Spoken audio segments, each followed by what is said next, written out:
Right, so for Inside Out today, let me tell you how the school feeding program started. In 2005, the then erstwhile John Agyekum Kufuor government introduced the Ghana school feeding program.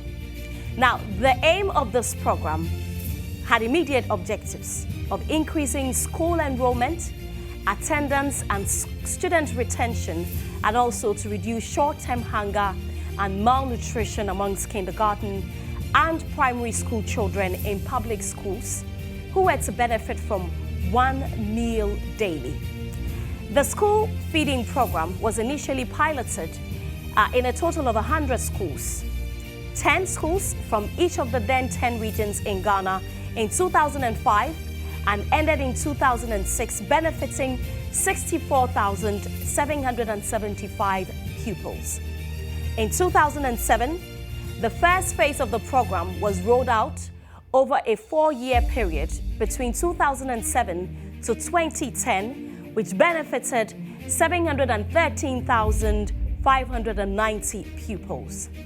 The number of beneficiaries increased from 713,590 pupils in 2010 to 1.7 million pupils in 2014. Now, at the end of 2016-2017 academic year, the number of pupils enrolled onto the school feeding program reached 1.7 million, and by the year 2022, the program covered over 12,000 public basic schools with an enrollment figure of about 4 million. But we all know, you know, and I know the controversies that has characterized the school feeding program, right? Caterers going on strike over unpaid arrears, allegations of malnourished food being served to the pupils, and even in 2018, there was a publication by the Daily Graphic that 2.5 million overpayment had been done to some caterers across the country somewhere in 2017. And so, the Auditor General decided to embark on a special audit on the management of the Ghana school feeding program between 2017 and 2022. And the findings is a conversation that we're going to have this morning. The Auditor General's report basically has revealed that the school feeding caterers feed pupils substandard meals. Look at the food on your screens. Now, simply put, the meals do not meet the adequate levels of quantity and quality. In terms of quantity of meals provided by the caterers, the Auditor General found caterers in 167 out of the 245 schools in the region sampled did not provide adequate quantity of meals for the pupils. For instance, 38 out of 49 schools in the Ashanti region and 12 out of 22 schools in the Western region did not provide adequate quantity of meals for the pupils. An example is the Efidrase Presby Basic A School in the Eastern region and Bawe Gonse MA School in the Greater Accra region, where the caterer did not prepare and serve adequate meals. Therefore, an entire class of pupils were not fed. That's not it. Another bizarre occurrence per the AG's report is from a November 2019 monitoring report on basic schools in the New Drubbing North Municipality in the Eastern region. A caterer for the Asokore Methodist Basic B School did not prepare and serve adequate soup with banku. Therefore, some of the pupils were served banku without soup. Can you imagine? Students were given banku without soup. To eat with what? Saliva or what? But that's not all. When it comes to the quality, the report is equally damning. There were complaints of food either lack or had inadequate protein, foreign materials in the meals, bad palm oil served with watery beans, and general bad smell and taste of food. And this is not the first time that we are complaining about the kind of meals that are served the pupils in this under the school feeding program. Some of you see it. Some of the soup look like you can see a reflection of your face in it. Now, according to the Auditor General, the caterers have attributed their inability to provide adequate and nutritious meals for the pupils to inadequate feeding fee and delays in payments for catering services. As it stands, each student is supposed to get 1 cedis 20 pesos per the school feeding program. And you ask yourself, what can 1 Ghana cedis 20 pesos buy for you as a meal? That is something that I want you to ponder over, because government appears to have money for everything aside making sure that these people get quality, nutritious food.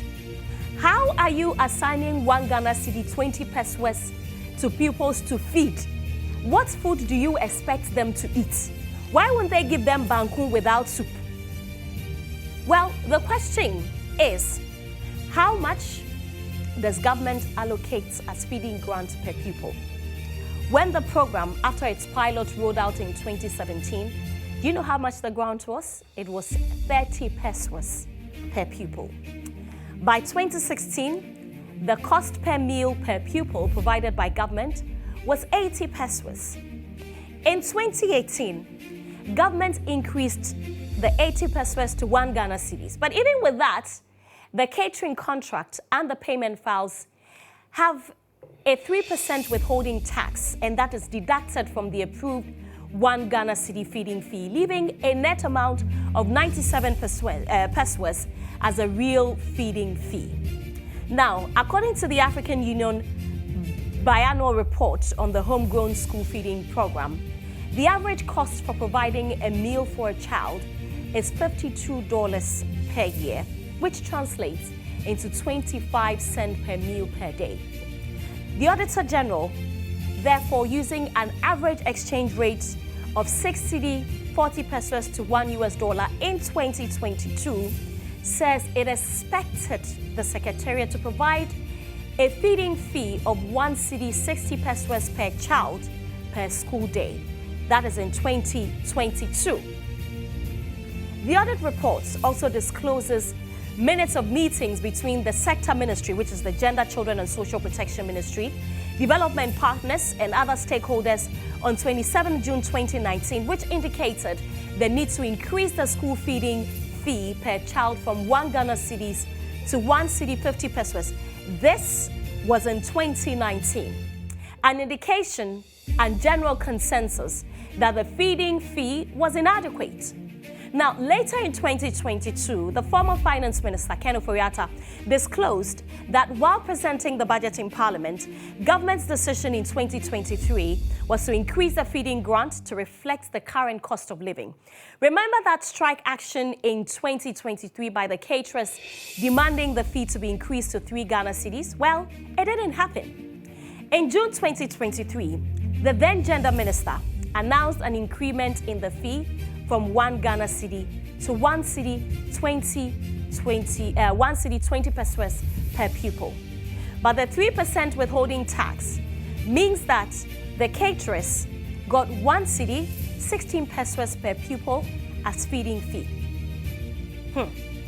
in 2023. Now, about 2 weeks ago, the ministry said it would, for the second term, be paying 1 cedi 50 pesos to the caterers per pupil. Now, interestingly, this is 5 years after there was a stakeholder consensus that the fee should be 1 cedi 50 pesos, when the prices of food items have more doubled in the period through inflation. Just imagine, think about it. In 2019, there was an agreement, a consensus, that we increase the school feeding grant to 1 cedi 50 pesos. But guess what? That was what was agreed on in the 2023 budget that was presented by the then Finance Minister. If you also decide to work with the 25 cents per child average cost consensus on the Africa continent, using the current dollar rate of 15 Ghana cedis to $1, that means the actual cost for a proper meal is about 4 Ghana cedis per child. I am sure that we'll be able to manage 4 cedis per child. That should give us some decent meals for the pupils. We have had groups like the Pediatric Society of Ghana and a number of NGOs push for an increase in the allocation, as the pupils are likely to be malnourished. With these findings from the Auditor General, will government now accept the reality that we keep drumming home, that has always been trumpeted about substandard food being served to primary and KG pupils? I'm sure that you have seen the videos. This won't be the only video that you have seen. You have seen many complaints, many videos of soups, of rice, of whatever that are served to these peoples, and there are many incessant complaints. And we need to hear from government, because what are really the challenges in providing increased feeding to ensure that our future leaders are well fed and the targets for the school feeding program are actually met? If feeding children will end up giving them diseases, then we really might as well not feed them at all. Because what is the point? These are the questions that we need answers to. And the Ministry of Gender and government must be speaking. And they should be speaking now. Now, even more shocking is, despite the issues of terrible food the caterers are feeding the pupils, the School Feeding Secretariat, per the Auditor General's report, paid the caterers over 2 million cedis for no work done, and another 275,000 cedis to caterers not serving under the contracts. Think about it. Just think about it and know the kind of country that we are in. See the amount and the kind of food that we are serving KG and basic school students. Look at it. You can Google it and see the kind of foods that they are served. And tell me if you would be happy that your child is eating that kind of food. Tell me if those who have allocated that amount of money as feeding grant per pupil will allocate that amount of money to their children. These are children belonging to privileged men in society who have iPhones, who wake up in the morning and they're eating pizzas, they're eating salads, and look at what children are being fed with. 1 Ghana cedis, 50 pesos. What can it buy for you? Imagine that you're giving a child even wache. How much is wache? How much is banku? How much is rice water or Tom Brown? 1 Ghana cedis, a little over 1 Ghana cedis. That's what is being given the basic students and the KG pupils. And I want you to think about it. And I really hope that government answers these questions on our minds. What really is the challenge? Do they hate these students so much to give them that kind of food? You can't tell me that that's all that we can do. It's not possible, because we have clearly shown that we have money for other things, very useless, but we do have money. And so if we have money, that isn't what we should be giving to the children. That'll be it for Inside Out. Right, and it's now time for court today. We know that on Monday there was some strike, and so the courts were empty, but thankfully, organized labor, JUSAC, and everybody else decided to go back to work yesterday, and so court actually sat. And don't forget that this week is also ADR week, right? Captain joins me in the studio. I actually prefer Captain to Mutala. Mutala, good morning. How are you? I'm good, Serwaa. How are you too? I'm doing very well. I like your action this morning. Mutala, isn't it heartbreaking? It is. It is. Imagine, and you know, children need to be given special treatments. Absolutely. When I say special treatments, in terms of well. their food, yes, they need to grow well. They need to eat balanced diet. They need to eat, certain things need to be present in some of their foods. When you see it, the soup. Balance at all. The soup.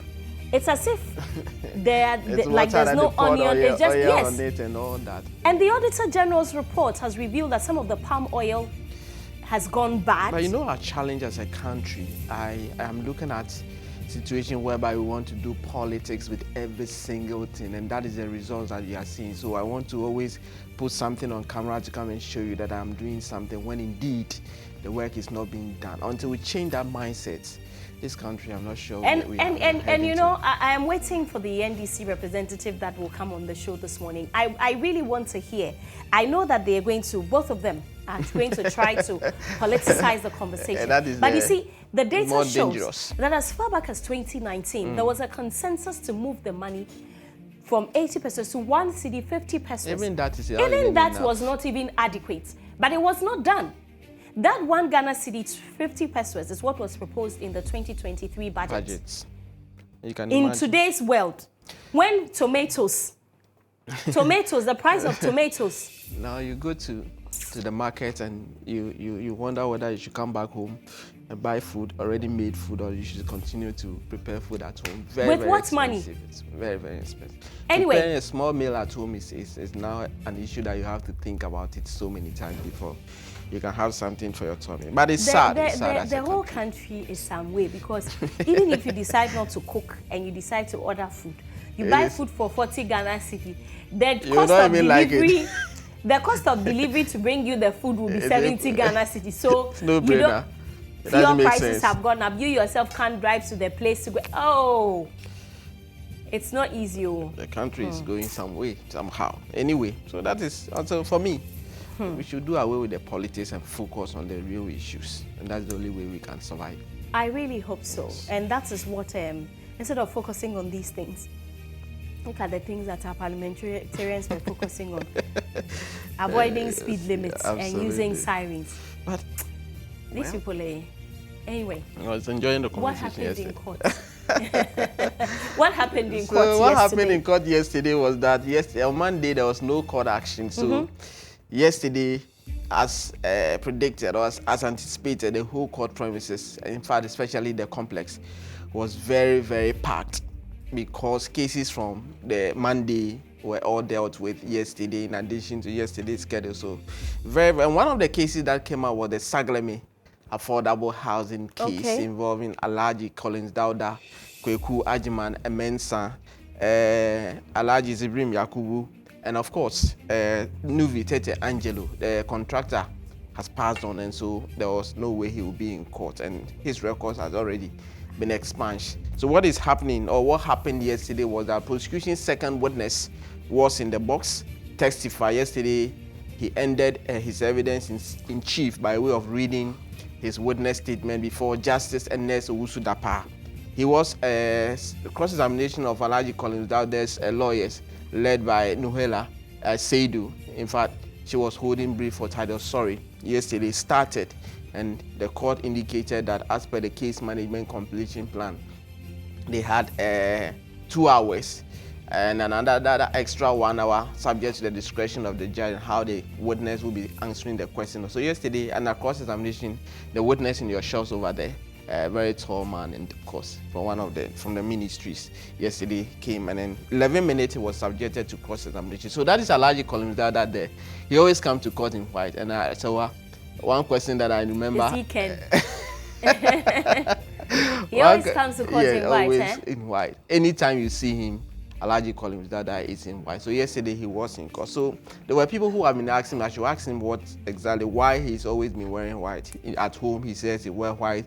In Parliament he wears white. When he's coming to court he wears white and all that. So let's hear from Alhaji Collins Dauda, the former Minister for Works and Housing, why he likes the color white. There are many people who are asking, you're always in white. What's the reason? I don't have any reason. I just love white. So I wear white in the office, wear white in Parliament. When I'm coming to court, it's white. Okay. People say it's a symbol for victory. Do you agree? White attracts angels. Okay. From Allah. So it is the reason you like wearing white? Maybe. But the fact that I wear has nothing to do with the attraction. I just love white. Okay. Yes. He said that white attracts angels. But the point is that he loves white. I can understand why he's always in white. The finance minister is always in white. Angel Gabriel. I got Angel Gabriel. What more do you have? So that's what happened yesterday. Then we are coming to today. Okay. And today all routes are leading to the Supreme Court. What's happening? For a simple action today. Anti-gay bill. Today, Parliament will know whether to transmit the bill to the President, for the President to either sign or reject it. And so what the Supreme Court in relation to 2 applications for interlocutory injunction, Dr. Amanda Odoy, a researcher at the University of Cape Coast, and then Richard Delaskai, a broadcast journalist, and also a lawyer, filed, in fact, the substantive matters are pending, but on top of that, they want Parliament, the court, to stop Parliament from transmitting the bill until such time that the Supreme Court would deal with a substantive matter. And all that they are saying is that there were certain things that Parliament ought to have done. They have to look at the cost to the nation and all that. They didn't do that, and they passed the bill. So the court should stop them. You notice that in February, Parliament passed the bill. And then we know the controversy. The secretary to the president is saying that don't bring the bill.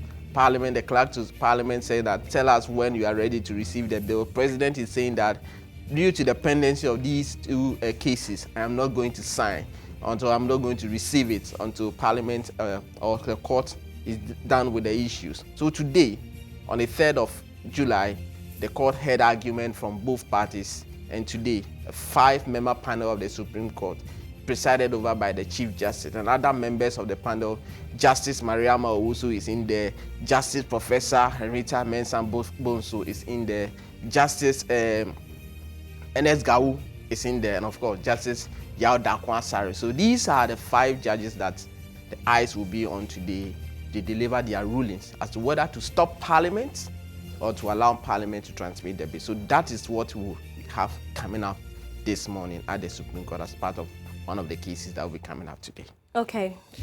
What's up with Cecilia Dapai and her mates? Yes, Patience Botry, the 18-year-old housemaid, you know, we're told that she's the one that was in the house who was stealing the money small, allegedly. So will she be treated as a young offender? She's 18, so for now, not the yet. issue of young offender has not come. But of course, the law describes her as a young offender. Yes, because she's 18.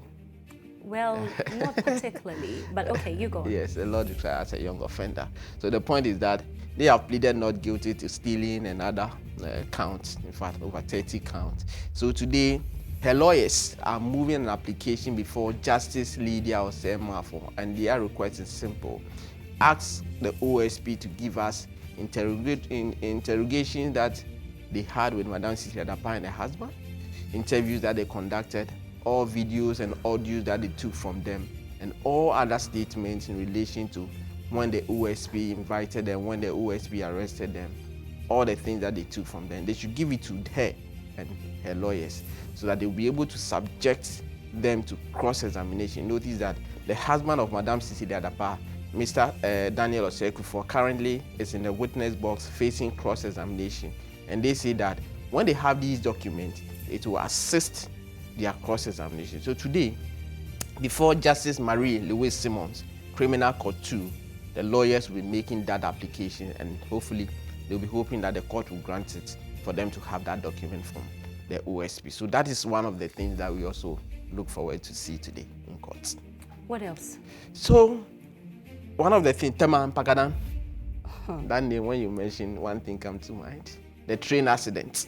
Yes, the Mpakadan train accident. So you notice that the driver was convicted and jailed some time back.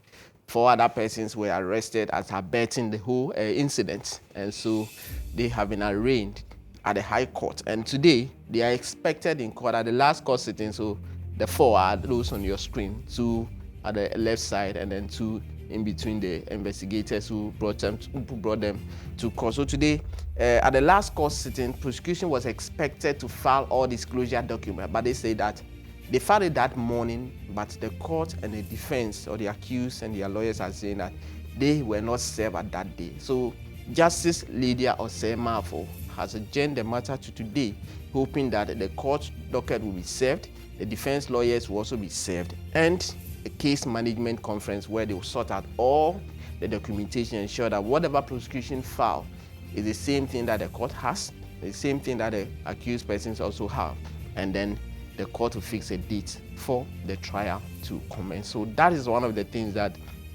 we also expect to happen today in relation to the train accident. We're told that the cost that will be required to repair the train is over $2 million, but we also told that it's not government of Ghana who is going to pay that money. But of course, in this country, anything at all can happen, and so that. So this is one of the cases that also will come out today in courts. Right. We have one last one. Yes, the bench bank. Yes. Yes. The bench bank is coming on. We expect, or the court is expecting, the 20th witness. They are going 61. So you're not getting to court 1/3. Yes, so if 20th witness arrive today, we're left with 41. So that is how much we are left to go. So we expect, or the accused persons will be hoping, accused person 1, Mr. Michael Nyineku, the former CEO of Bench Bank, will be hoping to call his 20th witness today before Justice Serwaa Amihere, Justice of the Court of Appeal, who is sitting with additional responsibility as a High Court judge. But the court had warned that by last week Friday, so because of the organized labor strike, the court didn't sit on Monday. Right. So we didn't know what the judge would say. The judge said that by last week Friday, they should make sure that all the witness statement of the remaining witnesses they want to call, they should file it as at last Friday. Right. So today we'll know more about how many they have filed and whether the court will seal it at what it has on record. So that is what we do expect today. All right. Thank you very much, Thank you, Captain, Serwaa, for bringing us all of these. We'll touch base with him tomorrow, God willing, to get an update of what happened today. That'll be it for courts today. You're welcome back to the show. This is GHToday. I am Serwaa Amihere. It's time for the breakfast review. I'm joined in the studio by Adwoa Ejapoma Ansong. She's a member of the NDC's communications team. And Ellen Amadako. She's also a member of the NPP's communications team. Good morning, ladies. Good morning. It's been such a long time, right? It's good to see both of you. Okay. You know, every Wednesday, with the exception of last week, we try to bring ladies onto the show. They say what? Women Crush Wednesday, right? And because it's all women, I want us to start with a school feeding program. Because the latest Auditor General's report has showed that the caterers have been serving pupils poor food. Food that isn't fit for purpose, for the want of a better word. And as it stands, if I'm correct, the school feeding grant per pupil is 1 Ghana cedi, 50 pesos. And you ask yourself, what exactly can caterers feed these students with 1 Ghana cedi, 50 pesos? This 1 Ghana cedi, 50 pesos was just announced 2 weeks ago, so I don't even know if it's been implemented yet. But as before then, it was 1 cedi, 20 pesos. Ellen? Yeah. Why?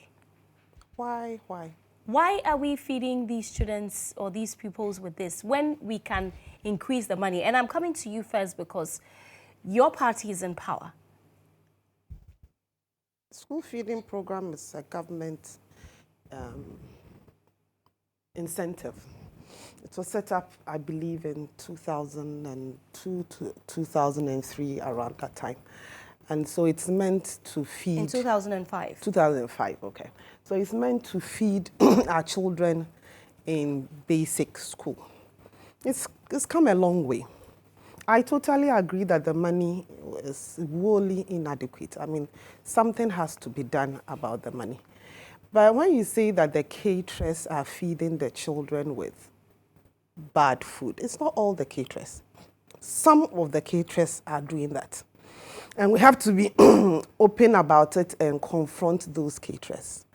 If you believe that the money is too little and you cannot feed the children, it is better you stop feeding them than feeding them with food that has gone bad. You're actually getting them sick. So as much as we do agree that the money is small, the caterers are also supposed to cook in bulk. There are a lot of issues that go on with the school feeding program. You know, a few years ago, while the former administrator of the place, Mrs. Gertrude Kwashiga, was alive, I used to, she was one of my godmothers in the party, so I used to visit her quite a lot. And you realize that just like we behave in our general society, the school feeding program is not a priority even for all of us. When it's time to pay caterers, look at what the caterers go through before they are paid. The money is small. They are not paid on time. Then we also have, in the story that you read, it was said that some caterers were overpaid. Mm-hmm. So the question I ask is, you are paying them 1 cedi 50 pesos, 1 cedi 20 pesos per child. Mm-hmm. where is the overpayment going to? So as much as we would be on government's case and actually plead and push that the money is increased at least to 2 cedis 50 pesos. When you look at the current economic situation and government, is in dire straits. So government will say that, well, I can't increase it. At least to 2 cedis is okay. But then you also look at the leakages in the system where that almost 5 million Ghana cedis that was overpaid. How was it overpaid? Who overpaid it? Was it the accountant general? Is it the accountant general who pays them? I think so. Is it the one who overpaid it? Is it the school feeding secretariats where they have ghost names there? One of the reasons why Dr. Bawumia is pushing for digitalization of our general system, because you cannot tell me that you're feeding children with 1 cedi 50 pesos and then over 5 million Ghana cedis is going down the drain. So there are a lot of things that we have to push for the school feeding secretariat. Another issue that the school feeding secretariat is going, do you know that as it is now, they are still under the Ministry of Gender and Gender and Children's Services? I've forgotten the name of the ministry. And they are not an authority. A bill was put in Parliament years ago to make the school feeding an authority. And when they are an authority, you know they can go out and look for money from all the donor agencies and stuff to support it so that it becomes a social intervention program. That bill never went through, just like the affirmative action bill. And so it pushes on the agenda of women and children. And the fact that as a society, we simply do not take women and children serious. So as much as you be on the case of the government, because this is the government that is in power, I would really not want to politicize the school feeding program matter. I think we should push it as an agenda. Well, we have Ghanaian children. Another issue with the school feeding program, you know that they feed their children from kindergarten to class 6. GSS 1 to GSS 3 are left out. And those are the formative years because by the time a child gets to GSS 1, the child is about 12 years. And for girls, we know that is when they are menstruating, they are in the formative years, they need the food. The policy doesn't cater for them. Then these children finish, they enter free SHS, the food is free. So those 3 years, what are we also looking at it? So this bill that they sent to Parliament was supposed to solve all these issues. But typical of us, and issues of women and children pushed on the back burner in Parliament. So as much as I would be on my government's case, the school feeding program is a program we should look at. When our bills of women, bills of children get to Parliament, we know that the women in Parliament are just 40. But our men should also support so that we push it. Because it doesn't matter what you say, we need to get the school feeding program, set it up as an authority, so that they can also get support. I know that in the negotiations for the bailout with the IMF, intervention programs like school feeding program, the one for the poverty alleviation program, were all protected. So monies are supposed to go to them. But 1 cedi 50 pesos, seriously, is wholly inadequate. At least let's make it 2 cedis. And since they are cooking in bulk, because the little I know about it, nobody cooks in a school where the children are less than 300. You are supposed to cook from schools that have a population of 300 and above. So when you put it together as bulk and you pay them on time, they can use that money to cook for them. As it is now, the Auditor General's report doesn't reflect too good on the school feeding program. And I think something should be done about it, honestly. Okay, but the fact that they are not an authority on their own does not mean that some of these caterers should be giving them bad food. But the caterers who are giving bad food, we should be chasing them. What is the Secretariat doing about it? That will be, I think the secretariats have a PR. We should be asking them. I would be wholly misinforming you if I say I know exactly what they are doing there. I don't. But they do have a PR. I believe we should call them and ask them a few questions. When I had access to the place... But they are under the Ministry of Gender. And then you know there's the a Ministry... minister there. The Ministry of Gender has its budget. And it's not just the school feeding program that is under it. It has other stuff, including LEAP is also there. So when the budgets come and they are sharing it, they will share it according to to how they seem it, they deem it fit. Just 2 days ago, I did hear that the LEAP people have been paid. So it is going to be difficult to ask the ministry to allocate their budget and add it on to the school feeding allocations. The school feeding allocations are given by Parliament, and it is in the budget, so it is their money. 1 cedi, 20 pesos in these days is woefully inadequate. I totally feel bad for the caterers. But then the point that you're also giving 1 cedi, 50 pesos does not mean that you should give them bad food. Remember, nobody forced you to go and cook. Precisely. It's a contract. The Auditor General should be telling us the people who did that. And the school feeding program secretariat by now, we should have some information from them telling us the measures that they have taken against those people. When I read the story, they mentioned the schools, they mentioned Yes, and that's where I'm going to, because the region, basically Yes. in the Western region. Yes. What has been done to those caterers? Are Precisely. they still cooking? These are questions we should be asking the school feeding secretariat, and I believe they'll bring a few answers to that. But we should, as a nation and as a people, really look into these issues of our children and our women. We simply don't take it serious. You know, in the New Jobbing North Municipality, New Jobbing is not in the Western region, that's no, in the Eastern I said region. in the New Jobbing North. I wasn't alluding to your Western region one. In Asokore Methodist Basic B School, the students, some of them were served with banku without soup. How is that possible? Well, that's according to the Auditor No General's soup, report. no stew, nothing. So how are they supposed to eat the bangu? Saliva, probably. That's what happened. And this what is has happened to contained- the caterer? This is contained in the Auditor General's report. What has happened to that caterer who served the food? That's a very good question. Ajwa. Good morning to our viewers, Serwaa. And let me quickly take this opportunity to say very good morning to Professor GHOne Opoku-Agyeman. Over the weekend, I had the opportunity to attend one of the programs that were organized at Medina Market.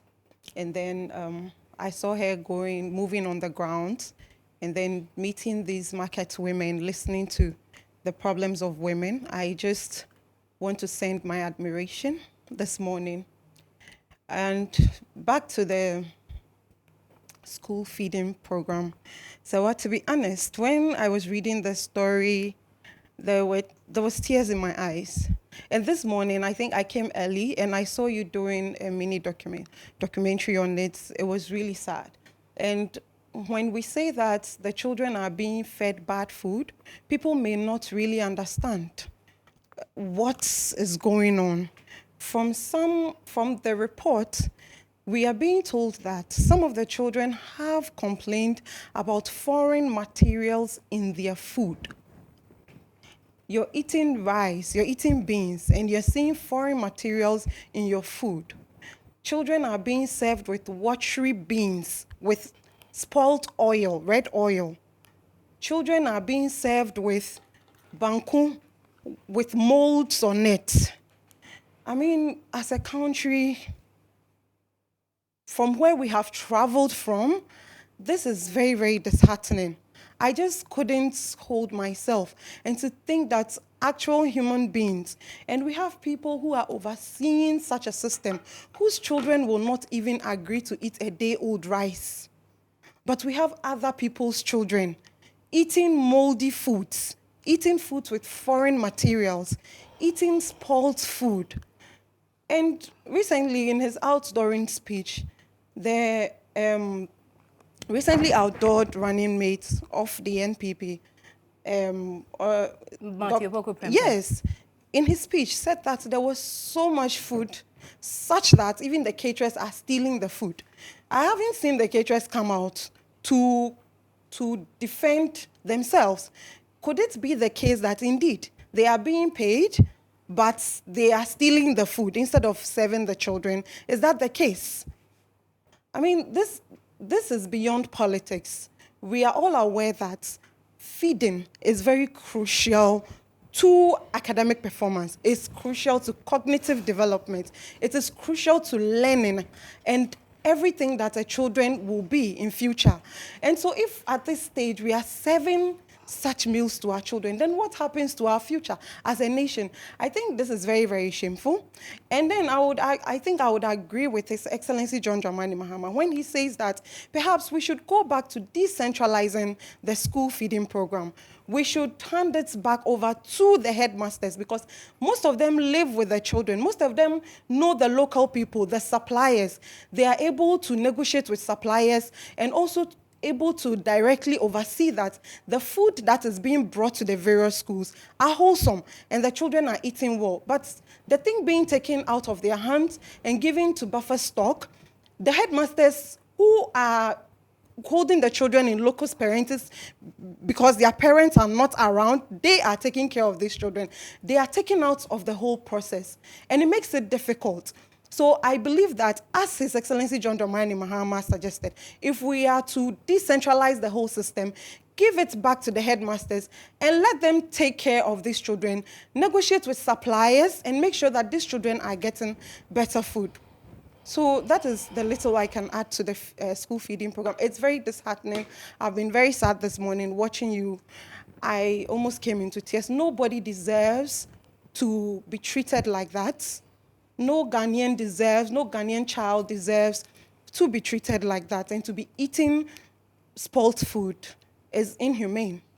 So will a future NDC government increase the feeding grant? Because it's about 1 cedi, 1 cedi 20 pesos. I believe that it will be increased in the coming days to 1 cedi 50 pesos, as if that's enough. But would you increase it? Well, I am a communicator. That goes to policy. There are people who are drafting policies. And so I cannot sit here on TV this morning and tell you that it will be increased when I'm not part of the committee that takes the decision on policy. But I hope that they will increase it. Yes, of course. I hope that we increase it and the children are treated better. Because, I mean, why should anybody eat spoiled food? I don't think it's the right thing. It's actually an infringement on their constitutional rights. It's not appropriate. But this eating or serving the children with bad food didn't start today. It's been there for a long time. This Auditor General's report is not a 2023 report.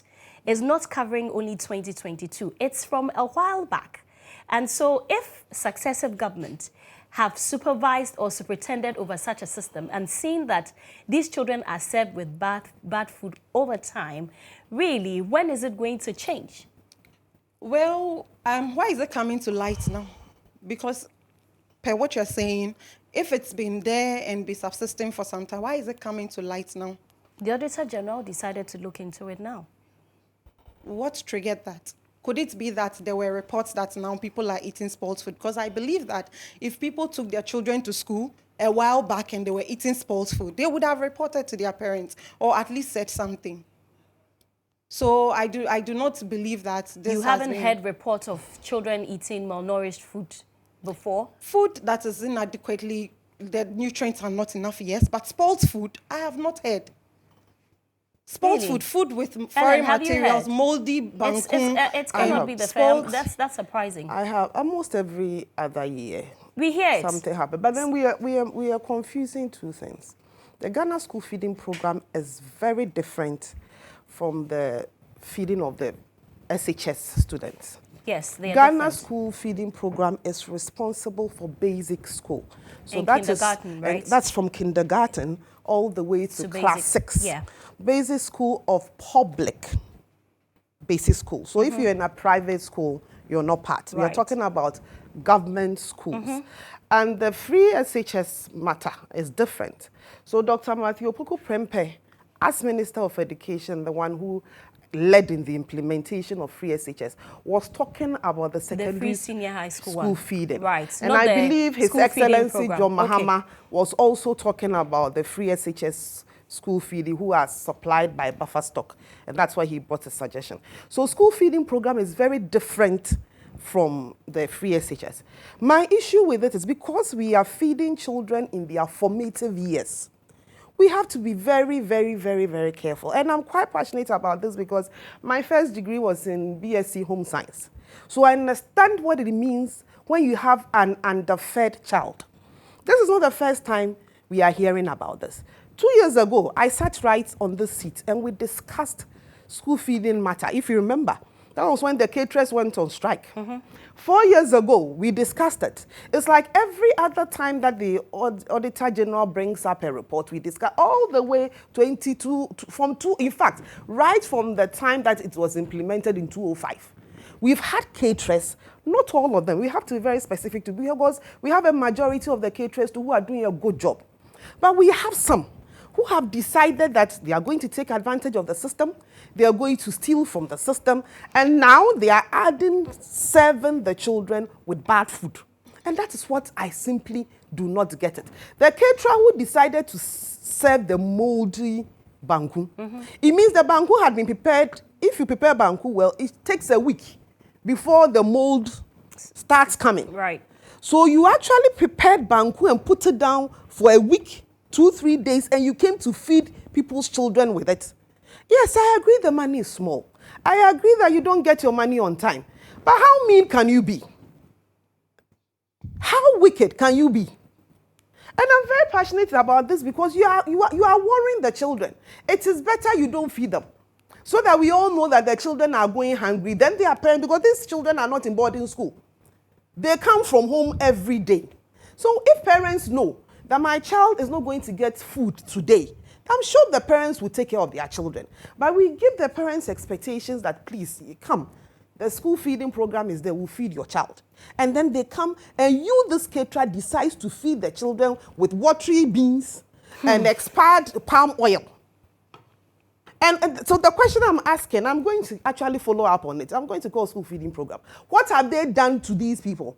The Auditor General report did not tell us the actions that they've also taken against these people. Have they asked the school feeding secretariat to give them a response? Would love to know. But it is mean on anybody's part, no matter how small the money is. You are not supposed to give children food that has gone bad. Let's just call them out. They are just being mean. Adjoa, you want to add something to that? Yes, I would say that when I listened to Dr. Matthew Poku-Prempeh, I do not think I heard the part where he limited his statement to only 3 SHS or SHS. He said food was in abundance so much that caterers are even stealing the food.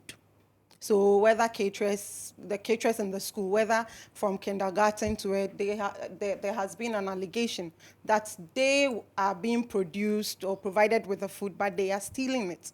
Also, with the Auditor General's report, I have looked at the report, and I don't think that it covers from previous administration, because I know that Auditor General's reports are done from year to year, from time to time, and so I don't think I saw anything covering. And that is not to say that there haven't been times when food has not been adequately provided for children.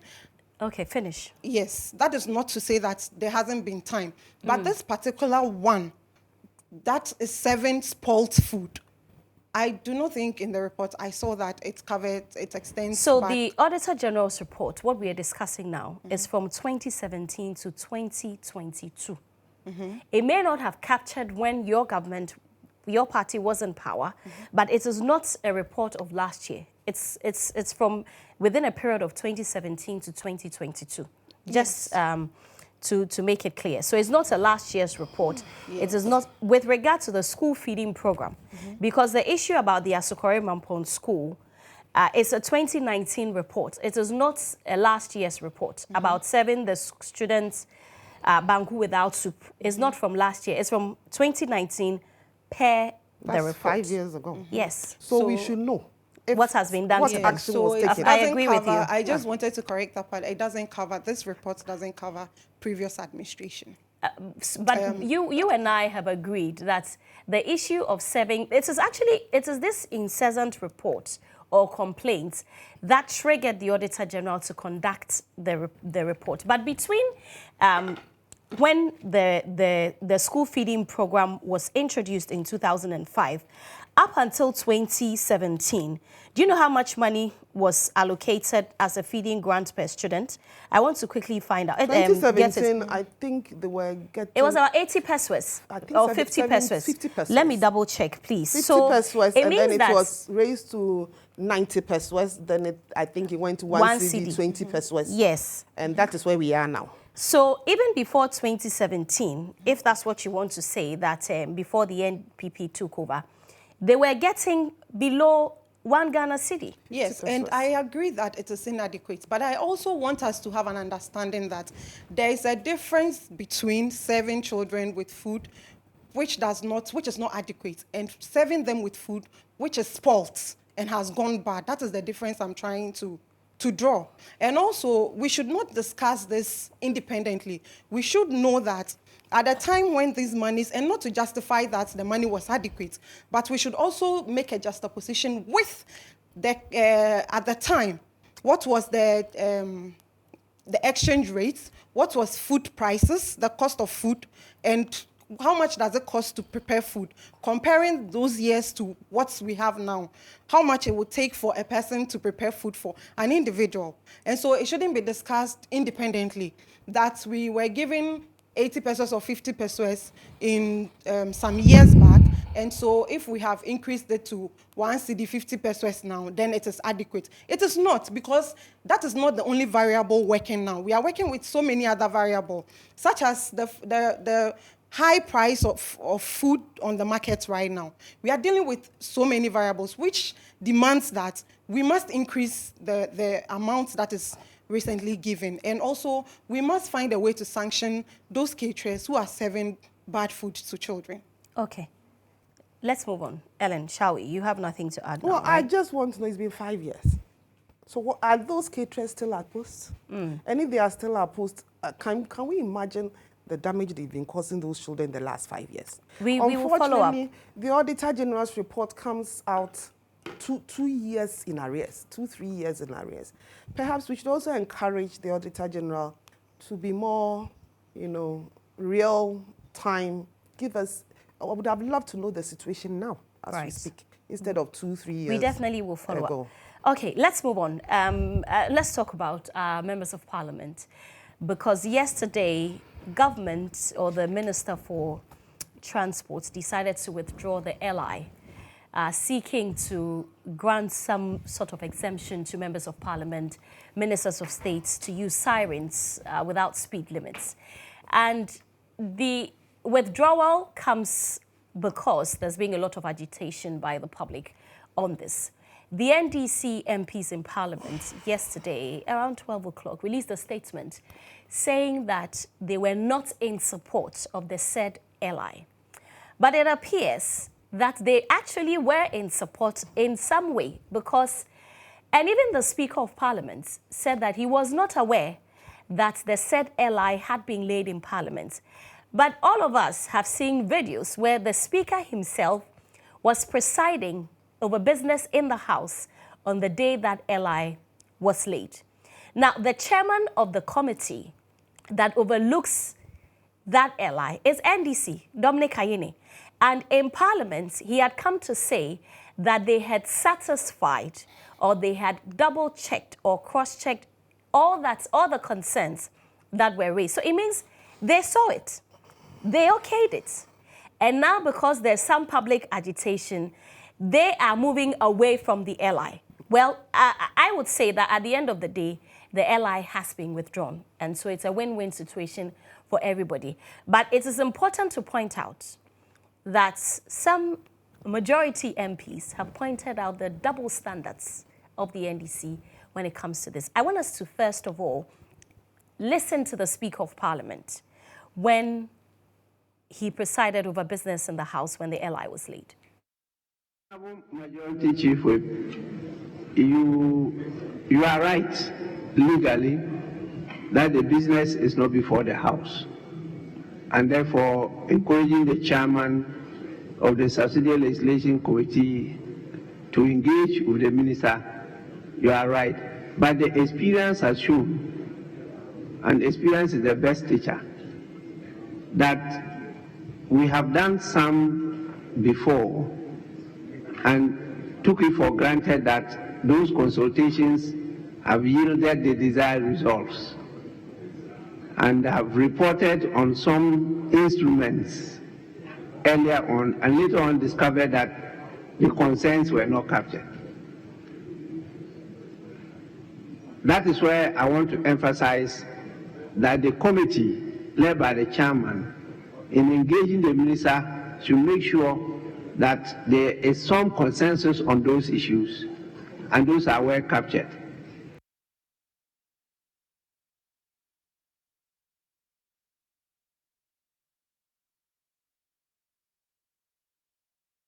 Can you present the instrument?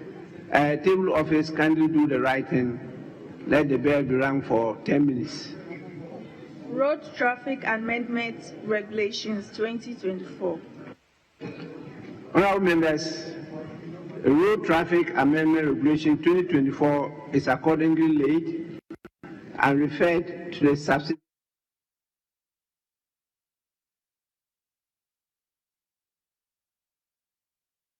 Right, so that's the Speaker of Parliament, Alban Bagbin. Maybe he forgot that he presided over business when the LI was laid. I want to believe so, that he forgot. But Ellen, are we not all happy, finally, that the LI has been withdrawn? I mean, I really don't understand the LI. That MPs should be able to use sirens. Sirens, yes. If you have to get to Parliament, leave home early. Right. I mean, all of us have to get to work. We leave early. We had to be here by 7 a.m. I left home at 5:30 a.m. And that has been the rule. So me, I was quite surprised when I saw the LI.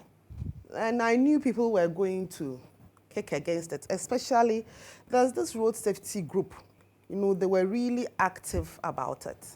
And they worked at it. But what we could easily have done this. Yes, people don't like it, it's not good, and they've just withdrawn it. What actually has brought the controversy is the tendency of the NDC MPs to quickly come around to the public and try and justify what had been done and try and take themselves out of the decision making. I mean, to the extent that the Speaker of Parliament said he wasn't aware. And then you get what I call populist MP Okudzeto Ablakwa went to write on his Facebook wall, making all sorts of assumptions when he was sitting right by Honorable Dominic Ayine. The dishonesty here. So we took a decision as a house. People don't like it. We are taking it out. But you decide to take yourself out and then blame the other side for it. When all of you took that decision. In fact, Honorable Dominic Ayine was actually pushing for it. And he actually went on one of the radio stations defending it. We also had Honorable Asante Achim MP. Also Andy. defended. Also defending Andy it. And the NDC. Is for the MPP. No, for the MPP. Yes. So from both sides, we had MPs who were defending it. And we also have MPs who were totally against it. So as a house, you take a decision just like it has been taken. We have taken it off. But you do not go sit down. All of us take a decision, and then when it becomes matter, you remove yourself to it. It's marks of dishonesty. This elections is about integrity and dishonesty. All of them are going for elections. So if you cannot own up to your own decisions, you want me to own it up for you? Well, they are showing their characters. It's good, it's taken off, but I think it was just disingenuous on the part of the NDC MPs. Adwa. Well, from what I gathered, for the benefit of viewers, Honorable Esiama, who is the Transportation Minister, right? He introduced an LI in Parliament. He's seeking for all 275 members of Parliament to be allowed to use sirens. And I think some members of the judiciary and some other people to be able to use siren. I think it's totally ridiculous.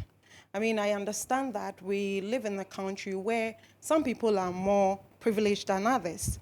And it is in law that some people will enjoy certain privileges.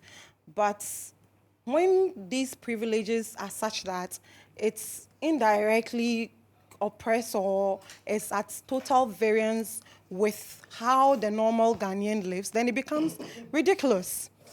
You have corporate citizens who work in the corporate services, working hard, paying tax to ensure that you are given emoluments and you are paid some money.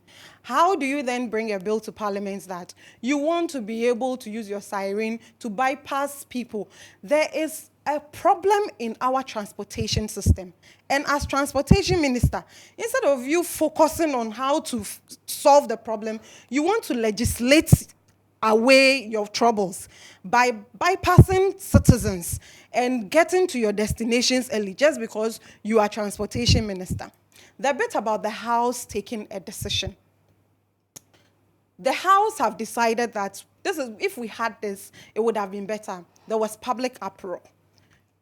Then some people on our side, the minority, and I think Honorable Atto-Forson, came out to issue a statement that due to the public uproar, the minority now withdraws from the bill and will not have anything to do with the bill. I do not understand how that amounts to being ingenuine or being hypocritical. Because, yes, there's no problem with wanting something. We say we do not want to give you. And then the minority comes out to say, we hear the people. The people do not want this. And so we stand by the people and we will not go ahead to support the ally or have it lay in parliament for it to mature. I do not see how that amounts to dishonesty. Also, whereas Honorable Esiame's mates, like Honorable Okudzeto-Ablakwa, is busy trying to sponsor a private member's bill to ensure that people who are politically exposed and people in government do not lay their hands on state assets and also protect the properties of Ghana for Ghanaians. He was rather thinking about how to beat traffic. And that is the difference between the NPP and ministers and members of parliament and the NDC members of parliament. So we have Honorable Okudzeto-Ablakwa. Today, if you're a young person in this country, you need to follow and read what Honorable Okudzeto-Ablakwa is doing for this country. If you are not reading, you may not be privy to what he is doing for us today.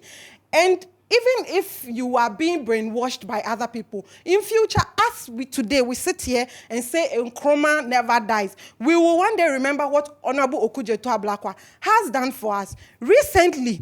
But for his activism, there were people and cronies in government who were making sure that they were going to lay their hands on state assets without going through the proper due diligence. It was because of Honorable Okudzeto-Ablakwa. He is the same person who exposed us. The president at some time was spending money, traveling and flying private jets. It was his activism that has helped. And the many, many things he has done in his constituency. I do not see any single NPP MP who can match up to the work that Honorable Okudzeto-Ablakwa has done for Ghana as we speak now. And these are people that I do not understand why the NPP always try to tout and drag. These are the people working for the country. So please, when we talk about Honorable Okudzeto-Ablakwa, I think we should put some respect on his name. He's done his job as overseeing the executive and checking other arms of government. He's done a yeoman's job.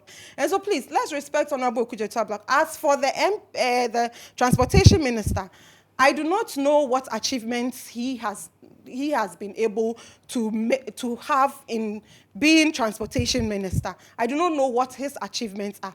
But instead of trying to bring an ally to legislate his problem of not waking up early away, maybe he should look at solving the problems in the transportation system so that we all can move freely. I think that will be better than going to parliament. Whoever decided to withdraw from the bill doesn't matter, and it doesn't show any ingenuity. It is that we want something, Ghanaians do not want it. We stand by Ghanaians, and so we withdraw it. These are people who are proving to us that they are indeed in parliament to represent us and not to represent themselves. Ellen, you want to respond to her? They would have to put some respect on Okudzeto-Ablakwa's name. I don't, because I know him. I knew him when he was a Minister of State and he was chasing isophoton money. I knew him when he was a Deputy Minister of State and he was chasing judgment debt money. I knew him when he was in Parliament and his godfathers, the Ahoys, bought Ghana Film Company, now TV3. His godfathers, the Ahoy, bought stakes in the Snit hotels. He had party apparatchiks who bought all the Snit guest houses and all the Snit hotels all over the country. And I have known him for a very long time. I knew him when we were both in Legon. So I know what a disingenuous person he is. And when it is not in his government, when it is his government's time, he's quiet and enjoying the benefits of the bribery and corruption he says he's fighting now.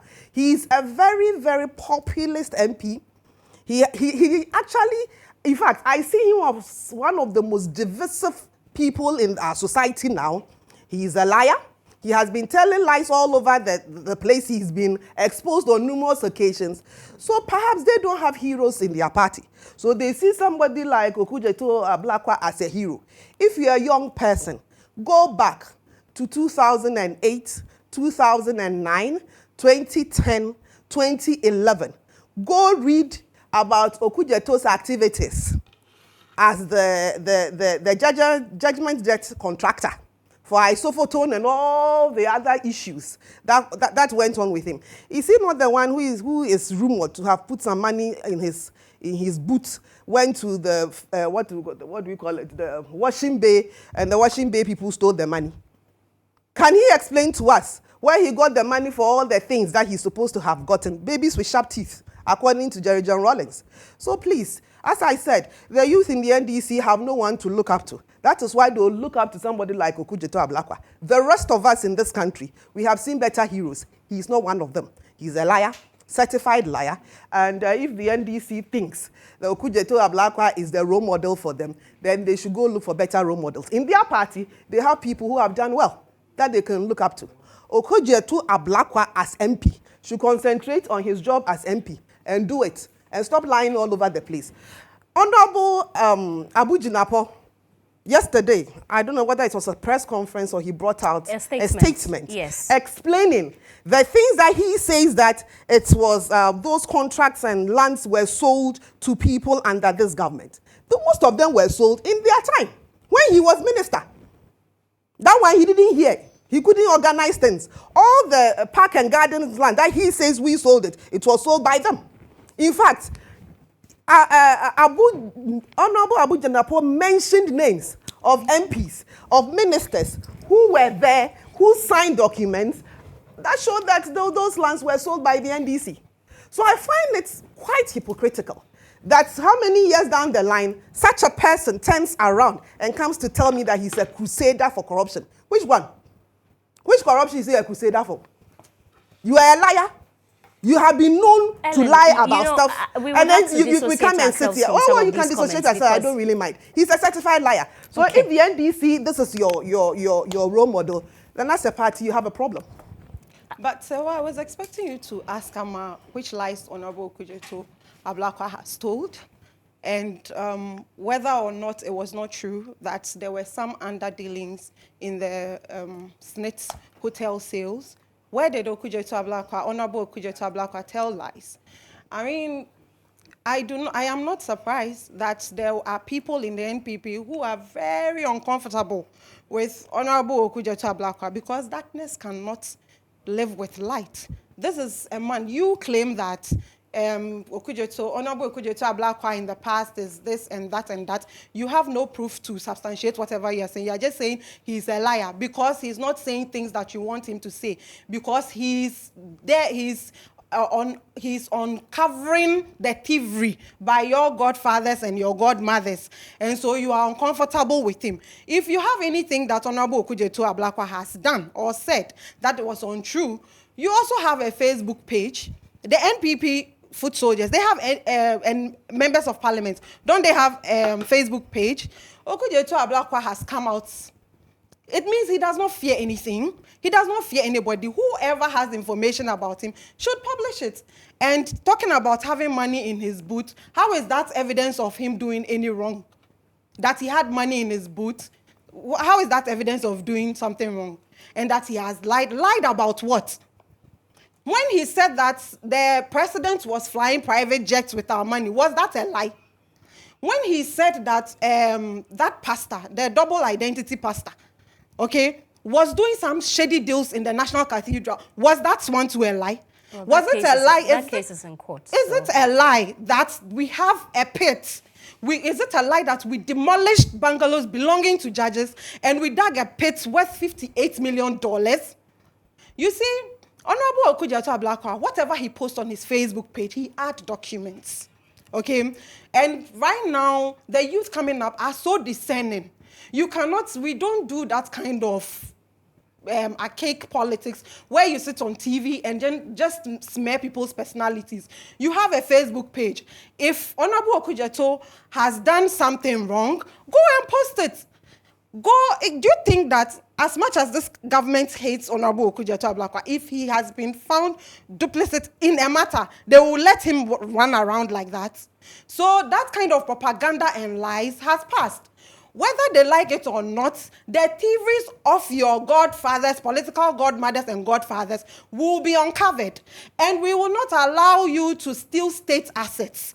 You can decide to throw whatever at Honorable Okudzeto Ablakwa. But I know he's resolute in ensuring that our future is secured and that no group of people will take that which is ours.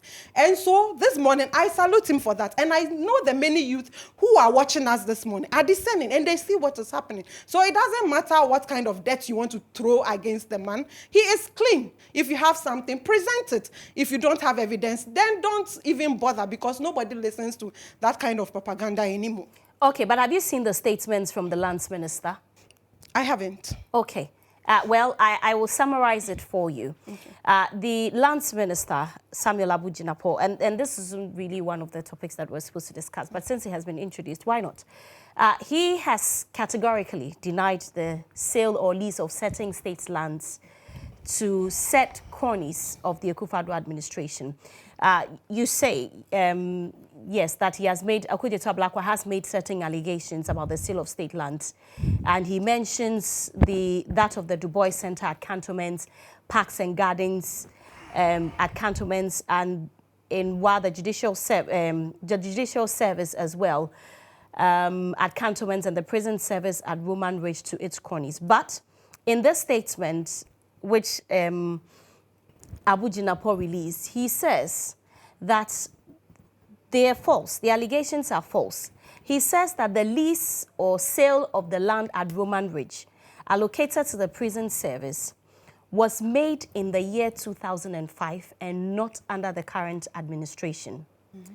He also said that the land occupied by the Du Bois Center was acquired in 1897 by a certificate of title and dated 20th December 1897 for government purposes. And the site is currently being occupied by the Du Bois Center, and the Lands Commission and the Ministry of Lands and Natural Resources has no pending application for the grant of this parcel of land to any third party. It goes on and on. But he has categorically denied What about the parks and gardens one? So for the parks and, so for the parks and gardens one, he said that it was acquired by the state in 1894 by a certificate of title dated 23rd August 1894 for Hausa Reserve. Subsequently, by a certificate of allocation dated 2nd October, the land was allocated to the Director of Agriculture, which was later succeeded by the Department of Parks and Gardens.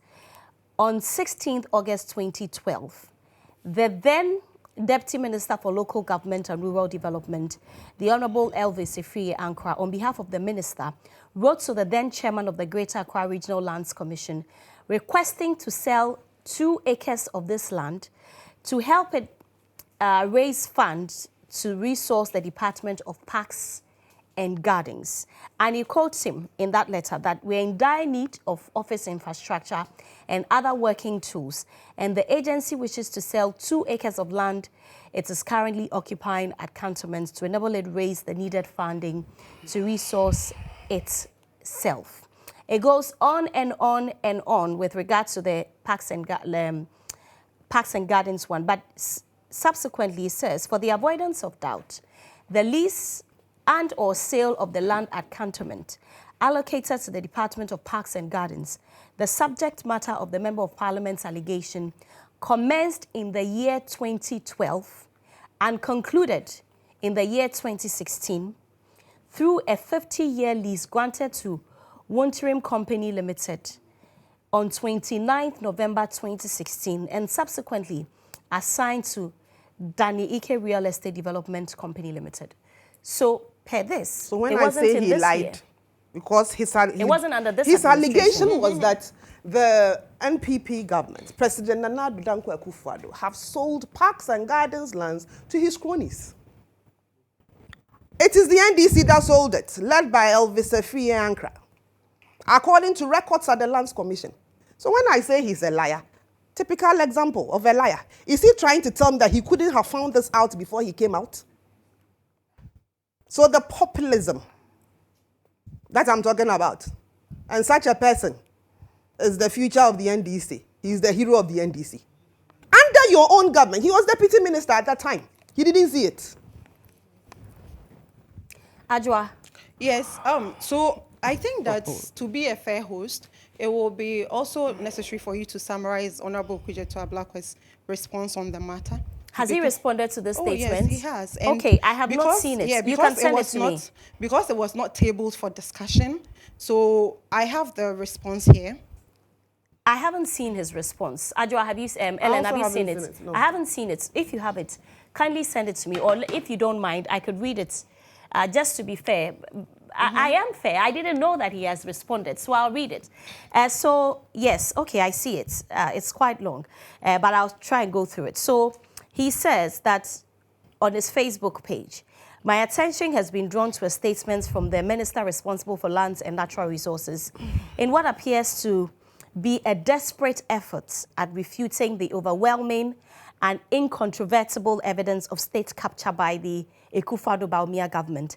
I take judicial notice that Honorable Samuel Abu-Jinapor's disingenuously selective statement was totally silent on the following cases of blatant state capture, which I have consistently spoken against in and outside Parliament. 1, the demolition of the Bulgarian embassy located at cantonments in East He's adding more accusations to it. He's adding more accusations to it. No, he says that... This Bulgarian embassy matter, have you forgotten it was called in Parliament? He says that... I think he says that... I will read it, don't worry. He says that the Minister for Lands and Natural Resources is being selective in his responses because he has mentioned all of these things in and out of Parliament to which he didn't respond to in his statement. And so he's rehashing it. So the demolition of the Bulgarian embassy located in East Cantonments on 26 April 2017, and the subsequent sale of the land in issue to an appointee of President Akufo-Addo by name Dr. Yao Edu Ampoma. My expose led to the government establishing a commission of inquiry. Instructively, the Bulgarians are yet to be compensated as recommended by the sole inquirer, Justice Kwesi Anto Oforiatta. 2, the demolition of properties belonging to the Nigerian High Commission on the 9th of June 2020. 3, the loss of Labadi Beach Hotel's beachfront to former NPP chairman Freddie Blaise Sons. 4, the opaque attempted sale of 62.14 acres of prime land belonging to the Ghana Airports Company Limited to Heaven Builders Limited, which was eventually aborted due to my timely expose on Monday, October 2, 2023. 5, portions of the Ghana Prison Service Barracks land located near the Dankwa Circle roundabout Osu, which has been handed over to a private developer. The minister responsible for the interior, Honorable Henry Quartey, has since confirmed this when he appeared in Parliament to respond to my urgent questions on Friday, July 5, 2024. And also the Parks and Gardens land in Wa. He goes on to say that it is worthy of note that the Lands and Natural Resources Minister confirms my expose on the sale of the Parks and Gardens land in Wa. The attempt by the minister to seek refuge in dubious reasoning claims would not be accepted. I commend the Minister for Local Government, who clearly disagrees with the Lands and Natural Resources Minister, by his assurance to Parliament on July 4, when he responded to my urgent questions, that he would take active steps to reclaim the land and demolish the illegal fuel station constructed on the Wa Parks and Gardens land. On the Parks and Gardens land in cantonments, he said, the Lands and Natural Resources Minister claims the land in issue was sold under the NDC.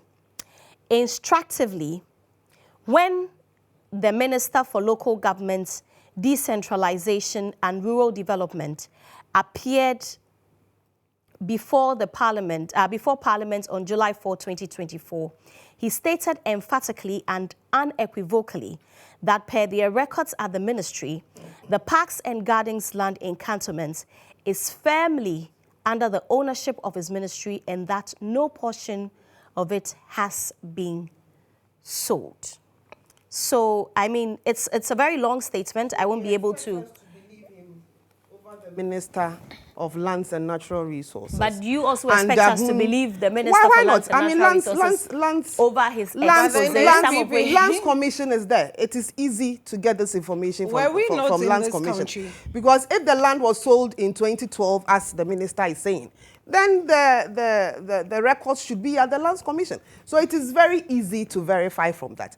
I do not think that Honorable Abu-Jinapor would put out a statement with his name and signature under it about a Lands Commission that he supervises over and then come and tell us lies. But Okujeto Ablakwa is known. Integrity is on the line. He's actually, look, he has also issued a statement with his name and signature. His integrity is also on the line. You don't think that? Goalpost. When he made the accusations, I didn't hear him in the accusations talking about Bulgarian lands. It was specific issues that he raised that the minister has responded to. Hold on. This Bulgarian issue, he called it in Parliament. Yes. And this has been discussed. So what exactly is his problem? What he's saying is that, per this response, that the Minister for Lands and Natural Resources is being selective in what? In the responses to the state capture acquiescence allegations what he said is true. Both in and out of Parliament. What he said is true about the 2012 one that they sold. But now he's telling us that a whole minister who has access to the land, we shouldn't believe him, but we should believe him. A rumble rouser. A liar. And I'll repeat it. Obviously, he lied. If Mr. Efri Ankra is still alive, he can come and tell us if he didn't write those letters. He's not the one to say it. The man is still there. He was minister. And according to Abu-Jinapor, he wrote those letters. The Lands Commission has not bent down. It's still there. So when I say he's a liar, this is a typical case of lying. And when you're caught, you're shifting the goalpost. Typical case of it. Ajwa. So I think that what can solve this problem is I would encourage Amma to go back to the statement and read it slowly. Maybe that will solve the problem because it's obvious that statement. I should read Ablakwa's statement. I should read the liar statement. You need to. But you expect people to read statements. You know, you don't want others to. Were we not in this country when Honorable Afenyomakin stood in Parliament and told us that the tidal wave that was happening in the Volta region was as a result of the natives doing sand winning, and it came. He actually even brought pictures which were false. Okay, and so why should we believe an NPP MP but should not believe an NDC MP? You think that we should believe Honorable someone, but who has a lot to lose here to lie? He is the minister right now. He has a lot to, he is in a position and more likely to lie because that is there's something under his ministry that is being uncovered. I do not see why Honorable Okujeto Ablakwa will tell a lie unprovoked. But there is a reason for which this Honorable Jinapor will tell a lie, because then it makes him look bad as a minister. There's a reason why the lands minister will lie, but there's no reason why the MP would lie. No, why would he lie? Why didn't he look at other areas but that particular thing? And you and I know that when people, as human beings as we are, when people are in trouble, they will try to conjecture things just to come out of it. And so your ministry, your work is being questioned. You are under pressure. You are most likely to lie. And so, just as I said, this issue was not tabled for discussion. Perhaps Ellen should go and look at Honorable Okujeto Ablakwa's response, read it slowly, and have an appreciation of what he is talking about. And I do not see let me put this. Let's even assume, without admitting, that those lands, the purchase of which was started in the previous administration, is it wrong on the part of Honorable Okujeto Ablakwa to come up today and say that I do not think the sale is appropriate? Is he not a Ghanaian?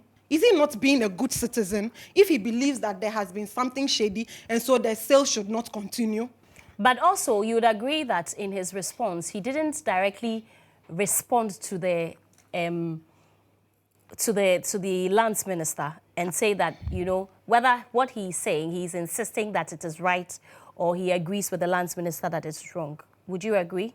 But you couldn't even finish reading the entire statement. Okay, so it may be captured in Yes, there. Have you read the entire statement? I haven't, but okay. I just saw that he had responded to it. And because it wasn't tabled for discussion. We all didn't look at it, I agree with you. But I didn't even see that he has responded. I'm sure that it will definitely come up and tomorrow we'll get into the details of that because I would want to read the statement, like the full statement to get an appreciation of the things that he answered to. Are you done with it so that I can move on? Yes, and I'm saying that no amount of mudslinging towards Honorable Kudjatu Ablakwa will stick. We are in this country together. We know who the liars are. We know those who tell lies to protect what. And so no amount of name calling and shaming will shake his resolve. He will continue to do the good work he is doing for this country. And for that, I respect him. And I know there are many youth out there who are determined to become assets for the country. The same person they touted as babies with sharp teeth. When ex-president Atta Mills was training them to become assets to this country, they were busily teasing them, calling them babies with sharp teeth. Today, look at what they are doing for our country, saving us from a state capture. And so, much respect to Honorable Kudjatu Ablakwa, not only for what he's doing for his country, but his constituency also. And there is no single MP in the NPP that can be compared with Honorable Kudjatu Ablakwa with regards to the work he has done for this country. Nobody. Ellen. We didn't call him baby with sharp teeth. It is their founder, the owner of the NDC, the late Jerry John Rawlings, who called him baby with sharp teeth. It's not the NPP. When your own founder, your own father, says that you don't respect, you have a sharp teeth, then you know the kind of person you are. As I said, they have no heroes in the NDC. That is why somebody like Kudjatu Ablakwa would be their hero. The fact that he's being called a baby with sharp teeth does not make him incompetent or unable to perform his duties. I know you have. I'm sorry. I know you have not. I know you have. Neither have I said that he's not. They are applauding him for the work that he's doing. That is their cup of tea. But I'm telling them that the work that he's doing, he's lying. She says that there's no one in the NPP who can do what he's doing. Who? That one. Let's move on. He's a liar. He's been caught. Liar, pants on fire. He's been caught squarely by Honorable Abu Jinapo. He's trying to run away. He's changing the goalpost. And that's exactly what happens when you are a liar and you are caught red-handed. I mean, it's as simple as that. I think he should bow his head down in shame and rather look at his stance and move on a bit. Instead of this populist behavior, it won't change anything. We all have access to information. And when he was all over the place, we're all looking at him. But he thought that the minister was not around or he would not respond. Or he will not give us a response to it. He's brought his response. But why didn't the minister respond to these other claims or allegations? As I said, when I read the claims that he made, all these ones were not in it. So the minister responded to specific allegations that he made. So perhaps the minister will come and respond again if he so feels like it. Otherwise, he's a liar and he's been caught. Okay. Yes. I am not surprised, neither am I perturbed by whatever an NPP communicator will say. Because under the NPP, many English words have been redefined. And so we have seen review meaning cancellation. And so if they define the meaning of who a hero is, and to them, their hero is the one who has run our economy aground. Their hero is the one who has ensured that we are locked out of the international market. Their hero is the one who has supervised the most corruption since the Fourth Republic. And their hero is the one who has failed at every policy that he has introduced. I am not surprised because in the NPP, they define West differently. Whoever they think a hero is not the normal hero that the rest of the world know. And so we do not care what they think about Honorable Kudjatu Ablakwa. We, the people of Ghana, we know what he's doing in Parliament for us, and we appreciate him. That is all that matters. And so you do not become a liar because they called you a liar. If you don't have evidence of what lies he has told, then you cannot impose on the people to say you should see this person as a liar. We all know who the liar is in this country or who the liars are in this country. Okay. And our hero is president and vice president, and you're still in opposition. And you continue to be there. Because obviously, you are not showing us any alternative. So we'll continue to be president, vice president, and on his way to become the next president of Ghana. You think that you can break the 8? Of course, we are on our way to break it. I mean, Ghanaians know exactly what they are going to do. You're sure? 100%. With the sure. state of the economy, Exactly which you yourself alluded to, you think know that you'll be able to break the 8? exactly what Ghanaians want. We have been able, over the time, to explain to Ghanaians what has happened. Ghanaians know what happened in the world. They know COVID. They know everything that happened. They also know that your candidate has been in power before. And we know exactly what happened when he was in power. You haven't changed candidates. You are bringing the same old person, and you are telling me that he is your hero. Excellent. My hero would also remain vice president. He will move on to become the next president of Ghana. As simple as that. You want to respond? It's a joke of the century. And that's why you are in opposition. And we are in power. The joke of the century is in power. And you are we will all find out come January 7th. That is why you are in opposition. And the joke of the century is not in power. just a joke, and it's vice president. And the one who you say is not a joke is forcing his way to come back. It is a joke and of he's the not coming. century. And that is why you are in opposition. I mean, to think that you can take the people of Ghana for granted. That is why we are in power and you are in opposition. But haven't you been in opposition before? You have labored in not going opposition for many, many You are not going years. back to opposition. Because Ghanaians know exactly what you're doing. In the next 4 years, you're going to give the mandate And to you Dr. are right. Ghanaians know you. They We will know not you, and we've bring seen back what a you have former done. president We've seen how who you have obviously collapsed has no our idea economy. What is the 24-hour economy anyway? Maybe you she can give you an explanation and of you what have it is. the joke. But it has been explained By who? several times. But everybody times. has, from the Lions to the You have the everything. Do they even have a policy? You have a vice they want to tell us presidential that they are bringing candidate. him. You have a presidential candidate who So says let's he's move on. serious We have about other things leading to the do. country. He meets the press and dances for them instead of telling the press what he has John for the Mahama was country. doing Heo in 2016, if you remember. And Dancing so to But he's met the Shatawale. press. But dancing to Shatawale. And But when he he's met met the the press, he came to light that he brought free SHS. And the press also looked But at he's him. not. But he's not the only one who has said that. The flag bearer is a liar. His MPs are liars. And they are lying. And we are all looking at them. Anyway, that's why they are in opposition anyway. And Ghanaians know exactly who But they like want. she said, you have been in opposition to before. Exactly, and that is why we know. And we know exactly what to do. And we're not going to So stay when in you were in opposition. opposition, it was because you lied? Well, we're in opposition because Ghanaians at that time felt that His Excellency John Atta Mills would be a better president. Obviously, by 1 million votes, Ghanaians know that they made a terrible choice because John Mahama had to take over. And we all know where he took us. So all this effort he's doing to come back, Ghanaians know exactly Wherever who he His is. He's no Excellency new John entity. Dramani Mahama Okay, took us. let's wrap up on this so that we Excellency can John move on. Dramani Yes. Mahama ensured that our debts were paid. And that is why we slept in Dumso for 4 years. Excellency John, and what did you do to bring the lights back? As we sit And now, we are not we've in been Dumso, but we we've been slept in asking, Dumso for what 4 did you years. do? What was your contribution towards No solving COVID. Dumso? The economy And went let- down let like them- this. let And us we speak, know, because when if you you were have speaking, she read was the quiet. the Auditor General's report, you will know that COVID gave us over 21 billion, which I think And Ghana was lost even, over 300 billion. How did we lose We lost it 300 because billion? Please allow closed her our to ports. finish, because when you were speaking, she was quiet. Thank you.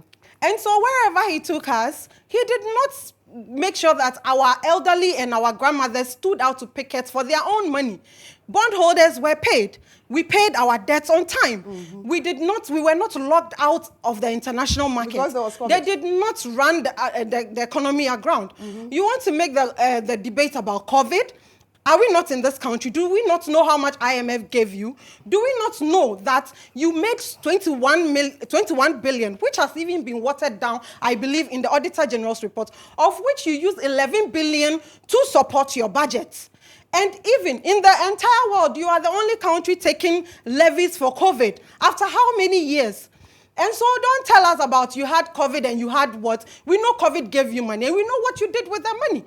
I didn't say it. It is your own parliamentary candidate in Senerugu who said that you shared the money like communion. With 2 hands, you ate the money in your mouth. You did not invest in any strategic infrastructure for the country. This is what you did to us. And beyond that, you are even going ahead to capture the properties that you did not build, that others have left for you. You came into power, you met the sinking fund. There were funds that was left for you. You have been taking tax revenues. You have been mobilizing money. And you cannot even account for the monies that you have mobilized all this period. And in 8 years, you cannot even point to one monumental thing you have done as a government. And then you want to compare your government to His Excellency John Dramani Mahama. I know Ghanaians are very disenchanted by this government. Those who believed the lies, those who believed that Dr. Baumia was brought from wherever he was coming from to be the economic whiz kid to come and save our economy. I know many Ghanaians have regretted because they allowed your lies to fester and they believed you. And come 2024, we are going to vote for His Excellency John Dramani Mahama to reset our economy because now we have retrogressed so bad. A country that was left to you on its hands. Now we are at the ICU. We are suffering. And even up to date, they cannot still tell us what monumental thing they have done.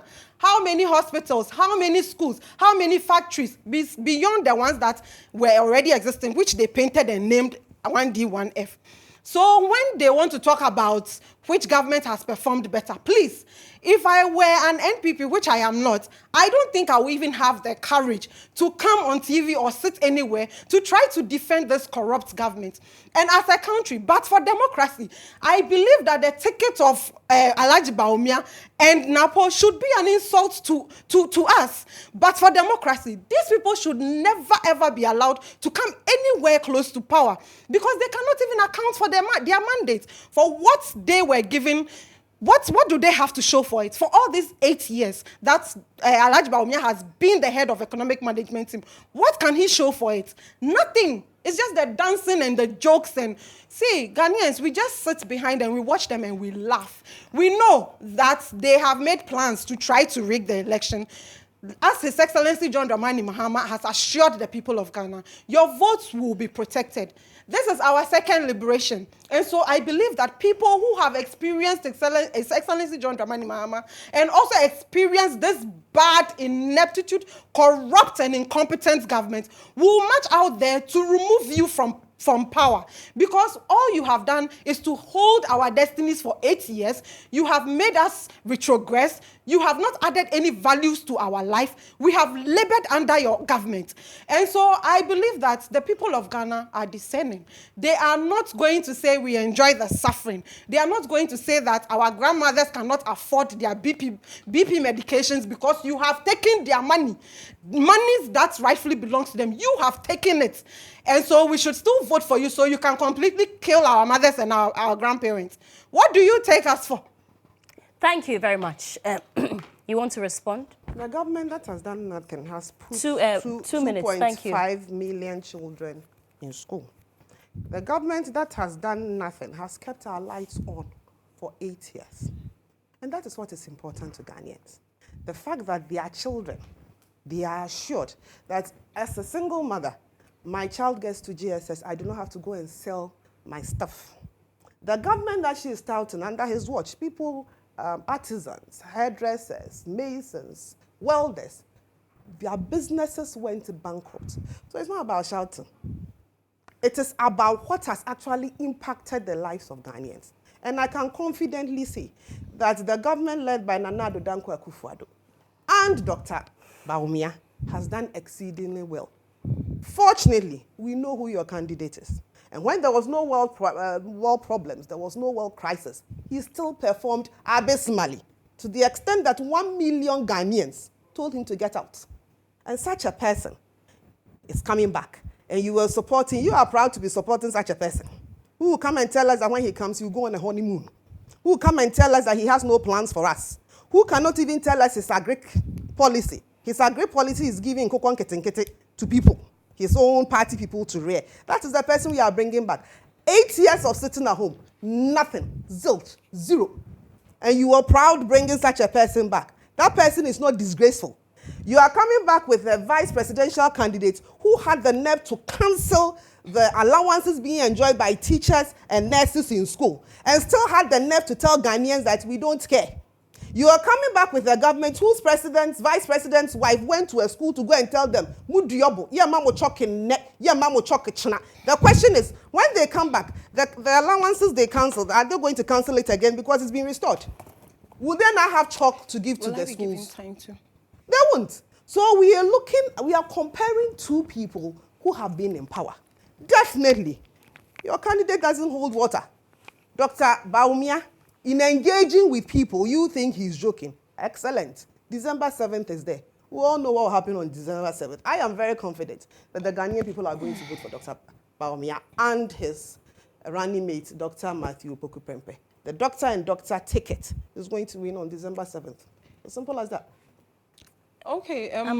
30 seconds, please. Okay. And then you give me another 30 seconds. And it will end it. No, but she started, so I always have to. She started. And you don't determine how we run these things. So she started. So if Go you give ahead. her time, you have to give me time. And so I am saying that the recent Auditor's General report on the annual housing and income and expenditure survey shows that over about 2 million youth are unemployed and are not in school, are not under any training. And so this is the current state of the nation right now, where we have young people, and we all agree that where a country has a teeming youth who are idle, then it becomes a security problem. And so we have been told many lies by Alhaji Baumia that some 2.1 million jobs had been created, which upon checks, if you are to do a consolidation between the Ghana Statistical Service survey, which gave us the number of employees on government payroll, and also the SIGA report on number of employees that are on the that are being employed in the SOEs, and also even if you were to say that these jobs were created in the private sector, if you check the taxpayers' base on GRE's report, you would know that all these jobs that Alhaji Baumia claims to have created was false. And all these workers that are on government payroll or even in the private sector was just a little over 1 million. And so I would take this opportunity to tell Ghanaians what His Excellency John Dramani Mahama has for them when it comes to job creation. And I know that the youth of this country are not lazy. It's just that the opportunities and the environment, and we have a government that is only concerned about themselves and not about the teeming youth who are unemployed. And so let me use this opportunity to introduce to you, as Amma was asking me what the 24-hour economy is about. His Excellency John Dramani Mahama on several stages and platforms has explained that it is simply an economic model, which will consist of an 8-hourly 3-shift system. And that means that where government is supporting or incentivizing a particular industry to produce 24-hour, then government is going to help that body or institute to employ more people, because you would agree with me that one person that is being employed cannot work 24 hours. It means we will have three shifts independently so that we'll be able to employ more youth to work in various industries. And he has said that his target has been in agro-processing and manufacturing. And I've heard the debate about demand. He has also answered that if we are an import-driven country, we should not be concerned about demand. It is a policy that is being drafted to ensure that young people get jobs. Okay. Also, the 1 million, you give them a time, please. Also, the 1 million. No, you don't decide that, Ajwa. Wrap up. I gave you 30 seconds. Whether I gave her time or not, I have given both of you equal time. So don't start this. You gave her time and you have to come back to me. Please, let me wrap up. Thank you. So also the 1 million coders program, which the NDC seeks to introduce, will seek to train 1 million young people who are interested in learning coding and web design and other things. Is it part of the 24-hour economy? No, I am. But the 24-hour economy is not a policy that is on its own. It is supposed to work with other policies, which when the policy document is out, will be properly like liaised for people to see. But I just wanted to introduce these two things, which will create jobs for the young people of this country. And so in 2024, when you go and you decide to cast your vote for people who think about you and will create the jobs for you. We were in this country when His Excellency John Dramani Mahama was building hospitals and schools which were creating jobs for people. The NPP convinced people that we do not eat schools, we do not eat hospitals. Today, 8 years, they have not built a single regional hospital to even employ the people. Now we know that we eat schools because when the schools are there, teachers will teach, vendors will sell. We eat hospitals because doctors will work there, nurses will be posted, and they will be paid. And so vote for the visionary John Dramani Mahama. Let him come and build, reset and build our country and set us on the path that we are supposed to go. Okay. The same report. 30 seconds, Ellen. Thank you. Ghana Statistical Service report that she alluded to did tell us that there have been a 5.6% decline in the young people who do not have jobs between 2002 till now. That should tell you that we actually inherited a situation, if you remember, where we had Unemployed Graduates Association. There are a lot of activities and a lot of interventions this government has put in place. And the same report is telling us that all those young people gradually are being absorbed into the systems. They are getting things to do. We have the YEA doing things, we have the GEA doing things, we have NEIP doing things. And these are practical steps that we see. It is better than because that's this issue that you have both introduced was the next topic that we're going to discuss. You talk about making some sort of progress, but these programs that have been launched over the period, have they been targeted enough? Because if they have been, we shouldn't be seeing these numbers that we are seeing. That is why the same report is telling us that in the last 2-3 years, there has been a decline in young people who are not going to school, who don't have a job, they are not doing anything. Because government have introduced these policies that would gradually absorb them. You are not these policies, there's NAPCO. You are not expecting that all of them, all of a sudden... What has been the outcome of it? NAPCO? That NAPCO, eventually, you know, some of them were absorbed, some moved home. I have to get the percentages, so I don't have it off head. But NAPCO was introduced as a stopgap. It wasn't meant to go on forever. So after NAPCO, then NEIP comes in with their stuff. What has been the that is the decline that the Ghana Statistical Service is telling us, that those interventions has brought down the numbers by almost 5.6 percentage points. You cannot tell me that that is not significant. It is good. We inherited a situation where we had a graduate unemployed association. After 7 years, definitely decline is good. It is better than zero. You didn't do anything. The same person that you are touting that he's going to create jobs for people with his 24-hour economy was in power when we had the graduate association who were unemployed. So that should tell you that they haven't gone away. Association of graduates who are not employed, going to go away. They are still there. They are not going to go away because it is a gradual process. And it takes practical measures. This government has done that. And in our manifesto that should be coming out early next month, we are going to discuss further steps that we are going to take to make sure that we bring this to the barest minimum. Even in developed countries, there are people who are unemployed. The trick is to make sure that a majority of your young people have jobs to do. So and then it addresses the security issue. This 2.1 million jobs that the Vice President made reference to, are they captured in here? I'm sure they are. But really? Those 2.1 million jobs, they were given breakdowns. We showed where the private sector, we showed the Ghana Police Service, the teaching sector, we showed the military sector. I mean, I don't have the numbers here, but it was broken down. You cannot tell me that the Vice President was lying. He brought figures. So nobody in your party lies? But everybody in their party lies. We use data. Is that what you're saying? So unless you bring me data to come and tell me that the Vice President said that the Ghana Police Service recruited 10,000 people, this is just what I'm saying. He recruited 10,000 people. And he's lying. He didn't recruit 10,000 people. They recruited 500 people. Unless you bring me data to prove it, we'll take the data that the Statistical Service and the Ghana Police Service has given us as the truth. Ellen, I'm sure that you come back next week. You should come with the data of the employment statistics, I'll because do I'm that. very interested, because I'll do I'm that. yet to see any communicator. If I do come back, If I do come back, I'll get it you'll for definitely be back on, So on I think Wednesday. it is fair Yes. that you let me say that when the NPP took over, unemployment rate was 8%.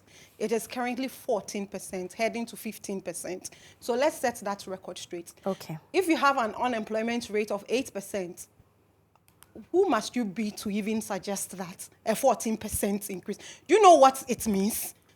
We had an unemployment rate of 8%, and then you took it to 14, almost 15%, and you think you have done better. Has the population rate stayed the same? And so, well, you see, when you're talking, I don't talk. I And, agree. and She also, talked. She She didn't. interjected. She did. She did. And Ellen, population rate she has not didn't. stayed the So same. please allow her to. and also, she didn't. Yes, and the percentages are calculated on the population. As at the time, it was 8%. Its percentages don't lie. And now the percentage is 15%, 14 to 15%. So this is your track record, and let that be known and established. Besides that, at the time when Alhaji Bawumia made that statement that he had created 2.1 million jobs, I gave some pointers to the fact that the Ghana Statistical Service, okay, which puts together the number of people on government payroll, said that at the time it had only 680,000 people on their payroll. There are some people who work for government who are not necessarily on government payroll.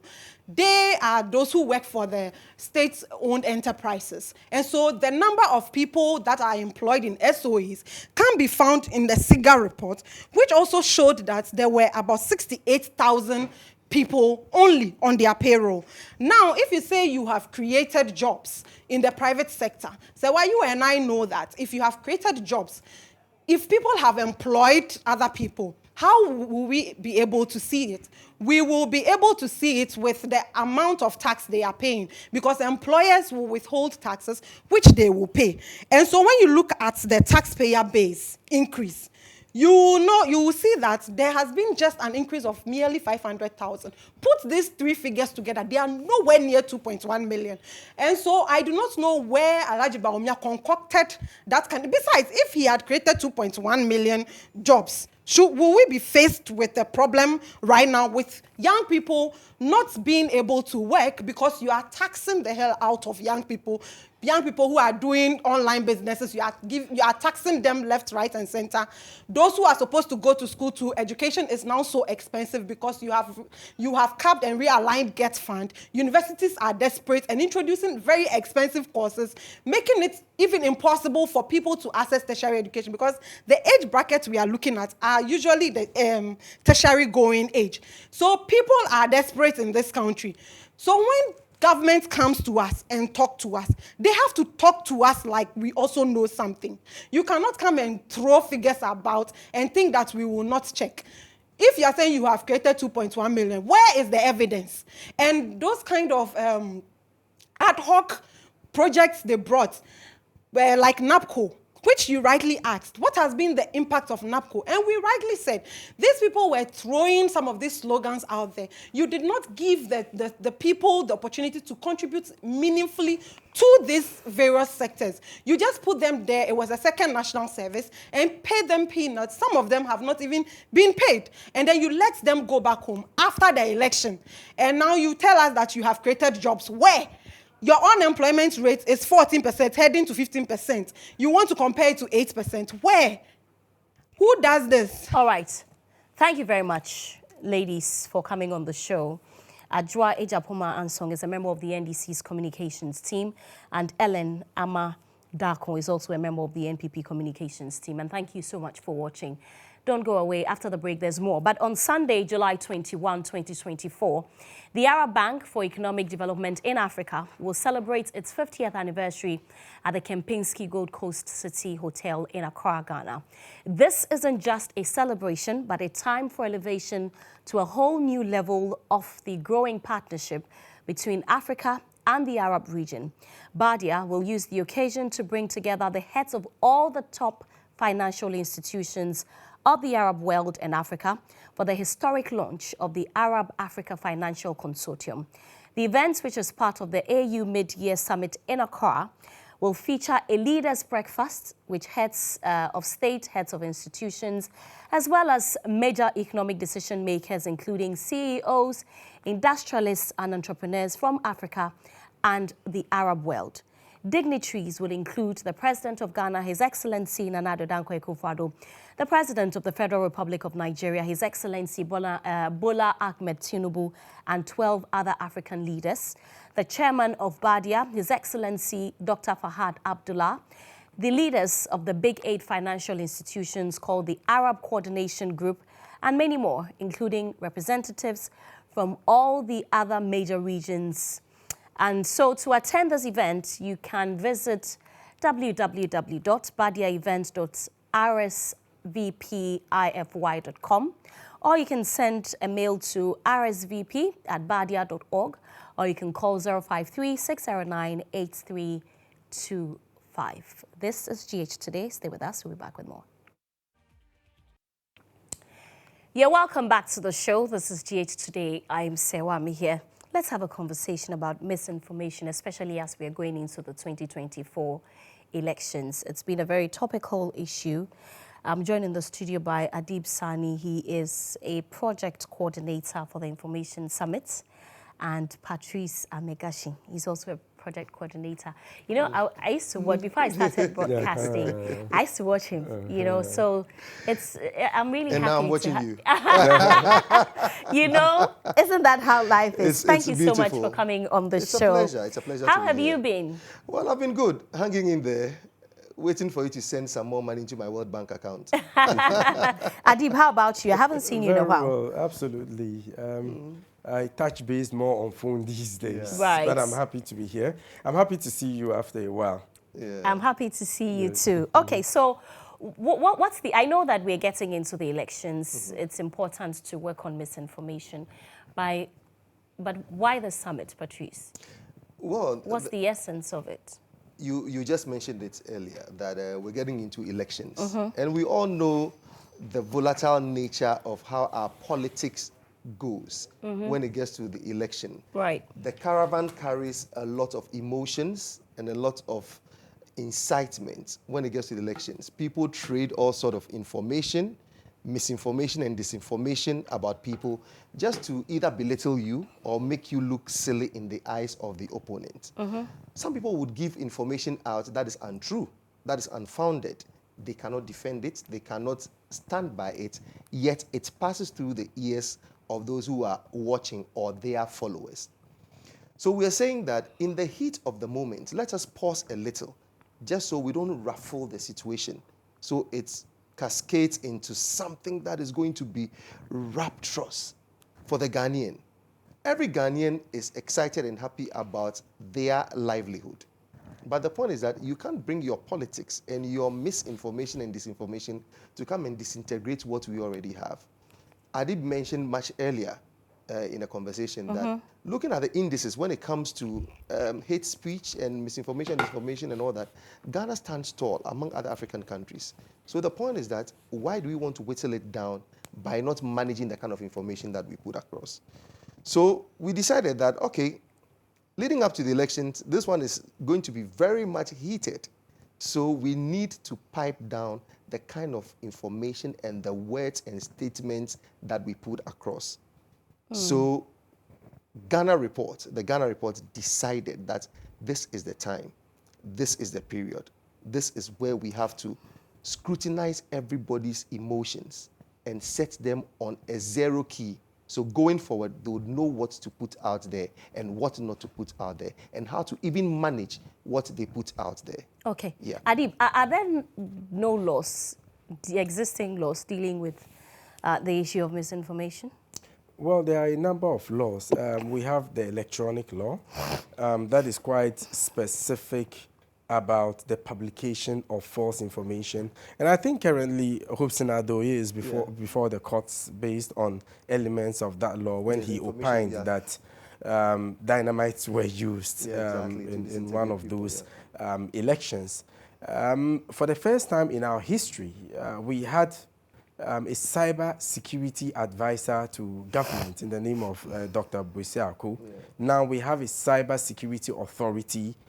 We have a cyber security strategy, which was first passed in 2016. Okay. It's since been revised and is based on certain pillars. That includes building our capability and capacity to confront the threats of cyber insecurity and also public education. So there are laws, but I don't think the government alone can do it. That is why the Ghana Report, which is an online platform dedicated to promoting an engaged and informed discourse, took it upon itself as a corporate social responsibility to organize this event. But we cannot also do it alone. We are collaborating with other media houses to address the issue of misinformation and disinformation as we go into this year's election. Indeed, in every election year, there's a myriad of security challenges, including the lack of trust in the process. And if you look at it, it all evolves around the information ecosystem. Now we are in a digital age. Someone can use your picture to create a digital copy of you, even if it is a video. First, it was audio. Someone would replicate your voice. But now, even a video of you can be a deep fake, okay? And we thought that it is important we bring together thought leaders, policy makers, and all those who matter, including your humble self, to explore strategies to mitigating the effects of misinformation and disinformation, so we are able to sanctify the information space within the country as we go into the elections. Okay. When is the summit happening, Patrice? It's happening on the 1st of August. Where? At Kempinski Hotel. Okay. Yes, your favorite hotel. So, yeah. Who's? Oh, where you have breakfast every morning. Who? Please, don't do this. Don't do this. I'm not a guest on your show. I'm actually the host.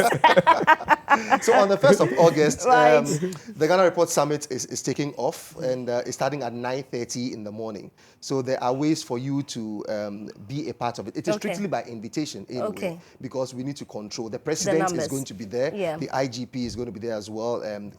Honorable Kandapa would also feature so highly on it. So we're getting the NCC in there. You know, they are, so to speak, the nation's communicators. And, so to speak, meaning they are not doing their job.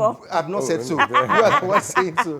Civic education is important. It's very important. So I don't want people to also think that when we say misinformation and disinformation, it's like, what are we talking about? Some people may think that it is pretty much the same thing. No, it is not. The reason the Ghana Summit is putting together this so that we get clarity on it once and for all. Right. For certain people, it would fester. But for others, the event is going to open up a lot of cankers just for you to understand why you don't have to misinform. One is deliberate, the other is not deliberate, but you are both liable. Right. So when you misinform, it is some information somebody has sent to you, and you forward it on, not cross-checking anything. You are liable. The information is not deliberately being sent to tarnish the image of somebody. But to disinform the person is to deliberately know the information and put it out there. To discredit the person. And it is to hurt the person. So on that day, we have 2 plenary sessions where media owners will be speaking, where technically minded people will be speaking, just to let people understand it. You are going to be there yourself, and we thank GHOne and Star FM coming in so strongly to support this worthy cause. Yes, definitely. I'll be there. But I've seen your billboards in town. Who are the speakers? I see that the president is speaking is right there. Who are the other speakers? The Honorable Minister for National Security would speak. We also have Larry Bevululati, Joyce Mukhtar Bao, the IGP would also be there. Estelle, formerly of Busy Internet, now the country manager of C-Squared. Would have Dennis Miracles, who is the spokesperson for Director of Communications for the DMB campaign. So it's non-partisan. Yeah, okay, so we have reps. It's a mixture. From It's a mixture, It's a yes. mixture So and we it's, would also have those, the neutral persons as well. For are there example, really we have neutral people? Well, you see, the point is give that us- these are the actors. Shouldn't they be objective instead of being neutral? Anyway, that's They'll that's tell you just by the way. objectivity is subjective. That's what they will tell you. Objectivity is subjective. Anyway. That's it, yeah. Okay, so which other speakers? Yes, Yeah. and our very Omani own Boama. Omani Okay, so Boama we- and the rest, fine. and our Yeah. very own Nanaba Namwa. Yeah, Yes. Samuel is, Atamen the will be there. moderator for one of the their plenary, sessions, yes. sessions. Yeah. And let me also add. Sorry. Anas will be Anas there is as there. well. Also is Okay, there. and Yeah. Rashida will be there. In Oh, fact, yeah, she's the Rashida Sani is the convener. Are you related? Actually, come to think of it, but names. Adib Sani, Rashida, Patrice, And I'm allow Patrice me to ask Sani. my question. Please, are you related? By name. By name. Patrice, thank you for being with Makes- me. Yeah. It makes It makes a lot of it makes a message. No, I see. Hi. You know she's my friend, so Yeah. Oh, okay, that's nice. Because I was also born Amihere, but I dropped it. it's along the way. Abudenche. So Rashida Sani Yeah. is our boss. She is the group CEO of Isaiah Group Isaiah of Group, Companies. yeah. She's the CEO of the Ghana Report, which is a subsidiary of the Isaiah Group. Yeah. She's visionary, and she is the convener for this event. And like I indicated, we are not able to do it alone. It is gratifying to be collaborating with giants like the EIB network and other media platforms. So we are able to work together to clean up the information space as we go into this year's election. Okay, so it's happening on the 1st of August, 1st of Patrice, August, yes. at the Kempinski Kempinski Hotel. At 9:30 in the morning. So if I want to participate, Yeah. but I do not have an invitation, what do I do to get an invitation? Well, you Adib has WhatsApp- the number that you can You send a would WhatsApp WhatsApp to. Yes. your name and credentials, perhaps your occupation or profession, Yeah. to 053 877 4944. Take the number again. 053 Yeah. 877 4944. Okay. So 053-877-4944. Just send a WhatsApp. And With your name and your yes, details. Exactly. Absolutely. It doesn't matter what you do, what profession you are in. Not necessarily that it doesn't matter. We're just going to scrutinize it. We have to. Yes, we And have see a whether you review cut it. committee, Right. yes, Yeah. whether it's pertinent to what we Yeah. are going When to is the be doing. deadline for the submission of the names? From now till next week. Yeah, Yeah, absolutely. from now till next week. But I think next Tuesday is fine. yes, next Tuesday is Tuesday. fine. By from Tuesday, now if to you next haven't, Tuesday, then please. absolutely. You can't Because be a the part of president it. is going to be there, the security network is So going to be please don't quite come intense. uninvited. Exactly. Ghanaians like that Yeah. thing too much. Yeah. They haven't called you, but you show up. Don't come You know, uninvited. sometimes it's Me, I'll be there. Don't come and say, Serwaa, take me inside. Take me in there. Sometimes it's the subject matter that motivates them to Them want to to be a show part up. of it Right. because somebody wants to understand what misinformation and disinformation is. Will all there be about. food? There'll be a lot of food. There'll be a lot of food. Yes, Okay. trust me. And like they I are said, not just going to come, sit, Yeah. watch, and leave. There are plenary sessions. You have the opportunity To ask engage questions with Yes, as yeah, well. yeah, Okay. Yeah, absolutely. Thank you so much, gentlemen, Thank you for so coming much. on the It's a show. pleasure. Please, as a host, a TV host yourself, are you okay? Is there any other thing you want to add? Anyway, thank you so much for coming on the show, there's Patrice something to Amegachi. add. Yes. I knew it. Oh, yes. What do you want to say? Say I it. want everybody to visit the Ghana Report online and Right. check out the stories that we put out there. What we do is usually to print stories and make sure that we clean them out before we put it there so that we are not engaged in any Misinformation or disinformation. Thank you. You Okay. just got it. You're in the spirit. Thank you so much. It's a Adib, pleasure. you want to add anything? Yeah. We haven't had a conversation on security in a while. I I was want on to ask you GHOne something a day about ago. about the unemployment rate and the fact that it's a ticking time bomb. But this is not the platform for it. Thank you so much. I'm sure I'm that always we'll speak, available, Serwaa. we'll speak I'm on always midday news. available for Thank GHOne. you. Thank you. Adib Sani is a project coordinator for the Misinformation Summit, and Patrice Amegachi is also the project coordinator for the Misinformation Summit. Stay with us. After the break, there's more.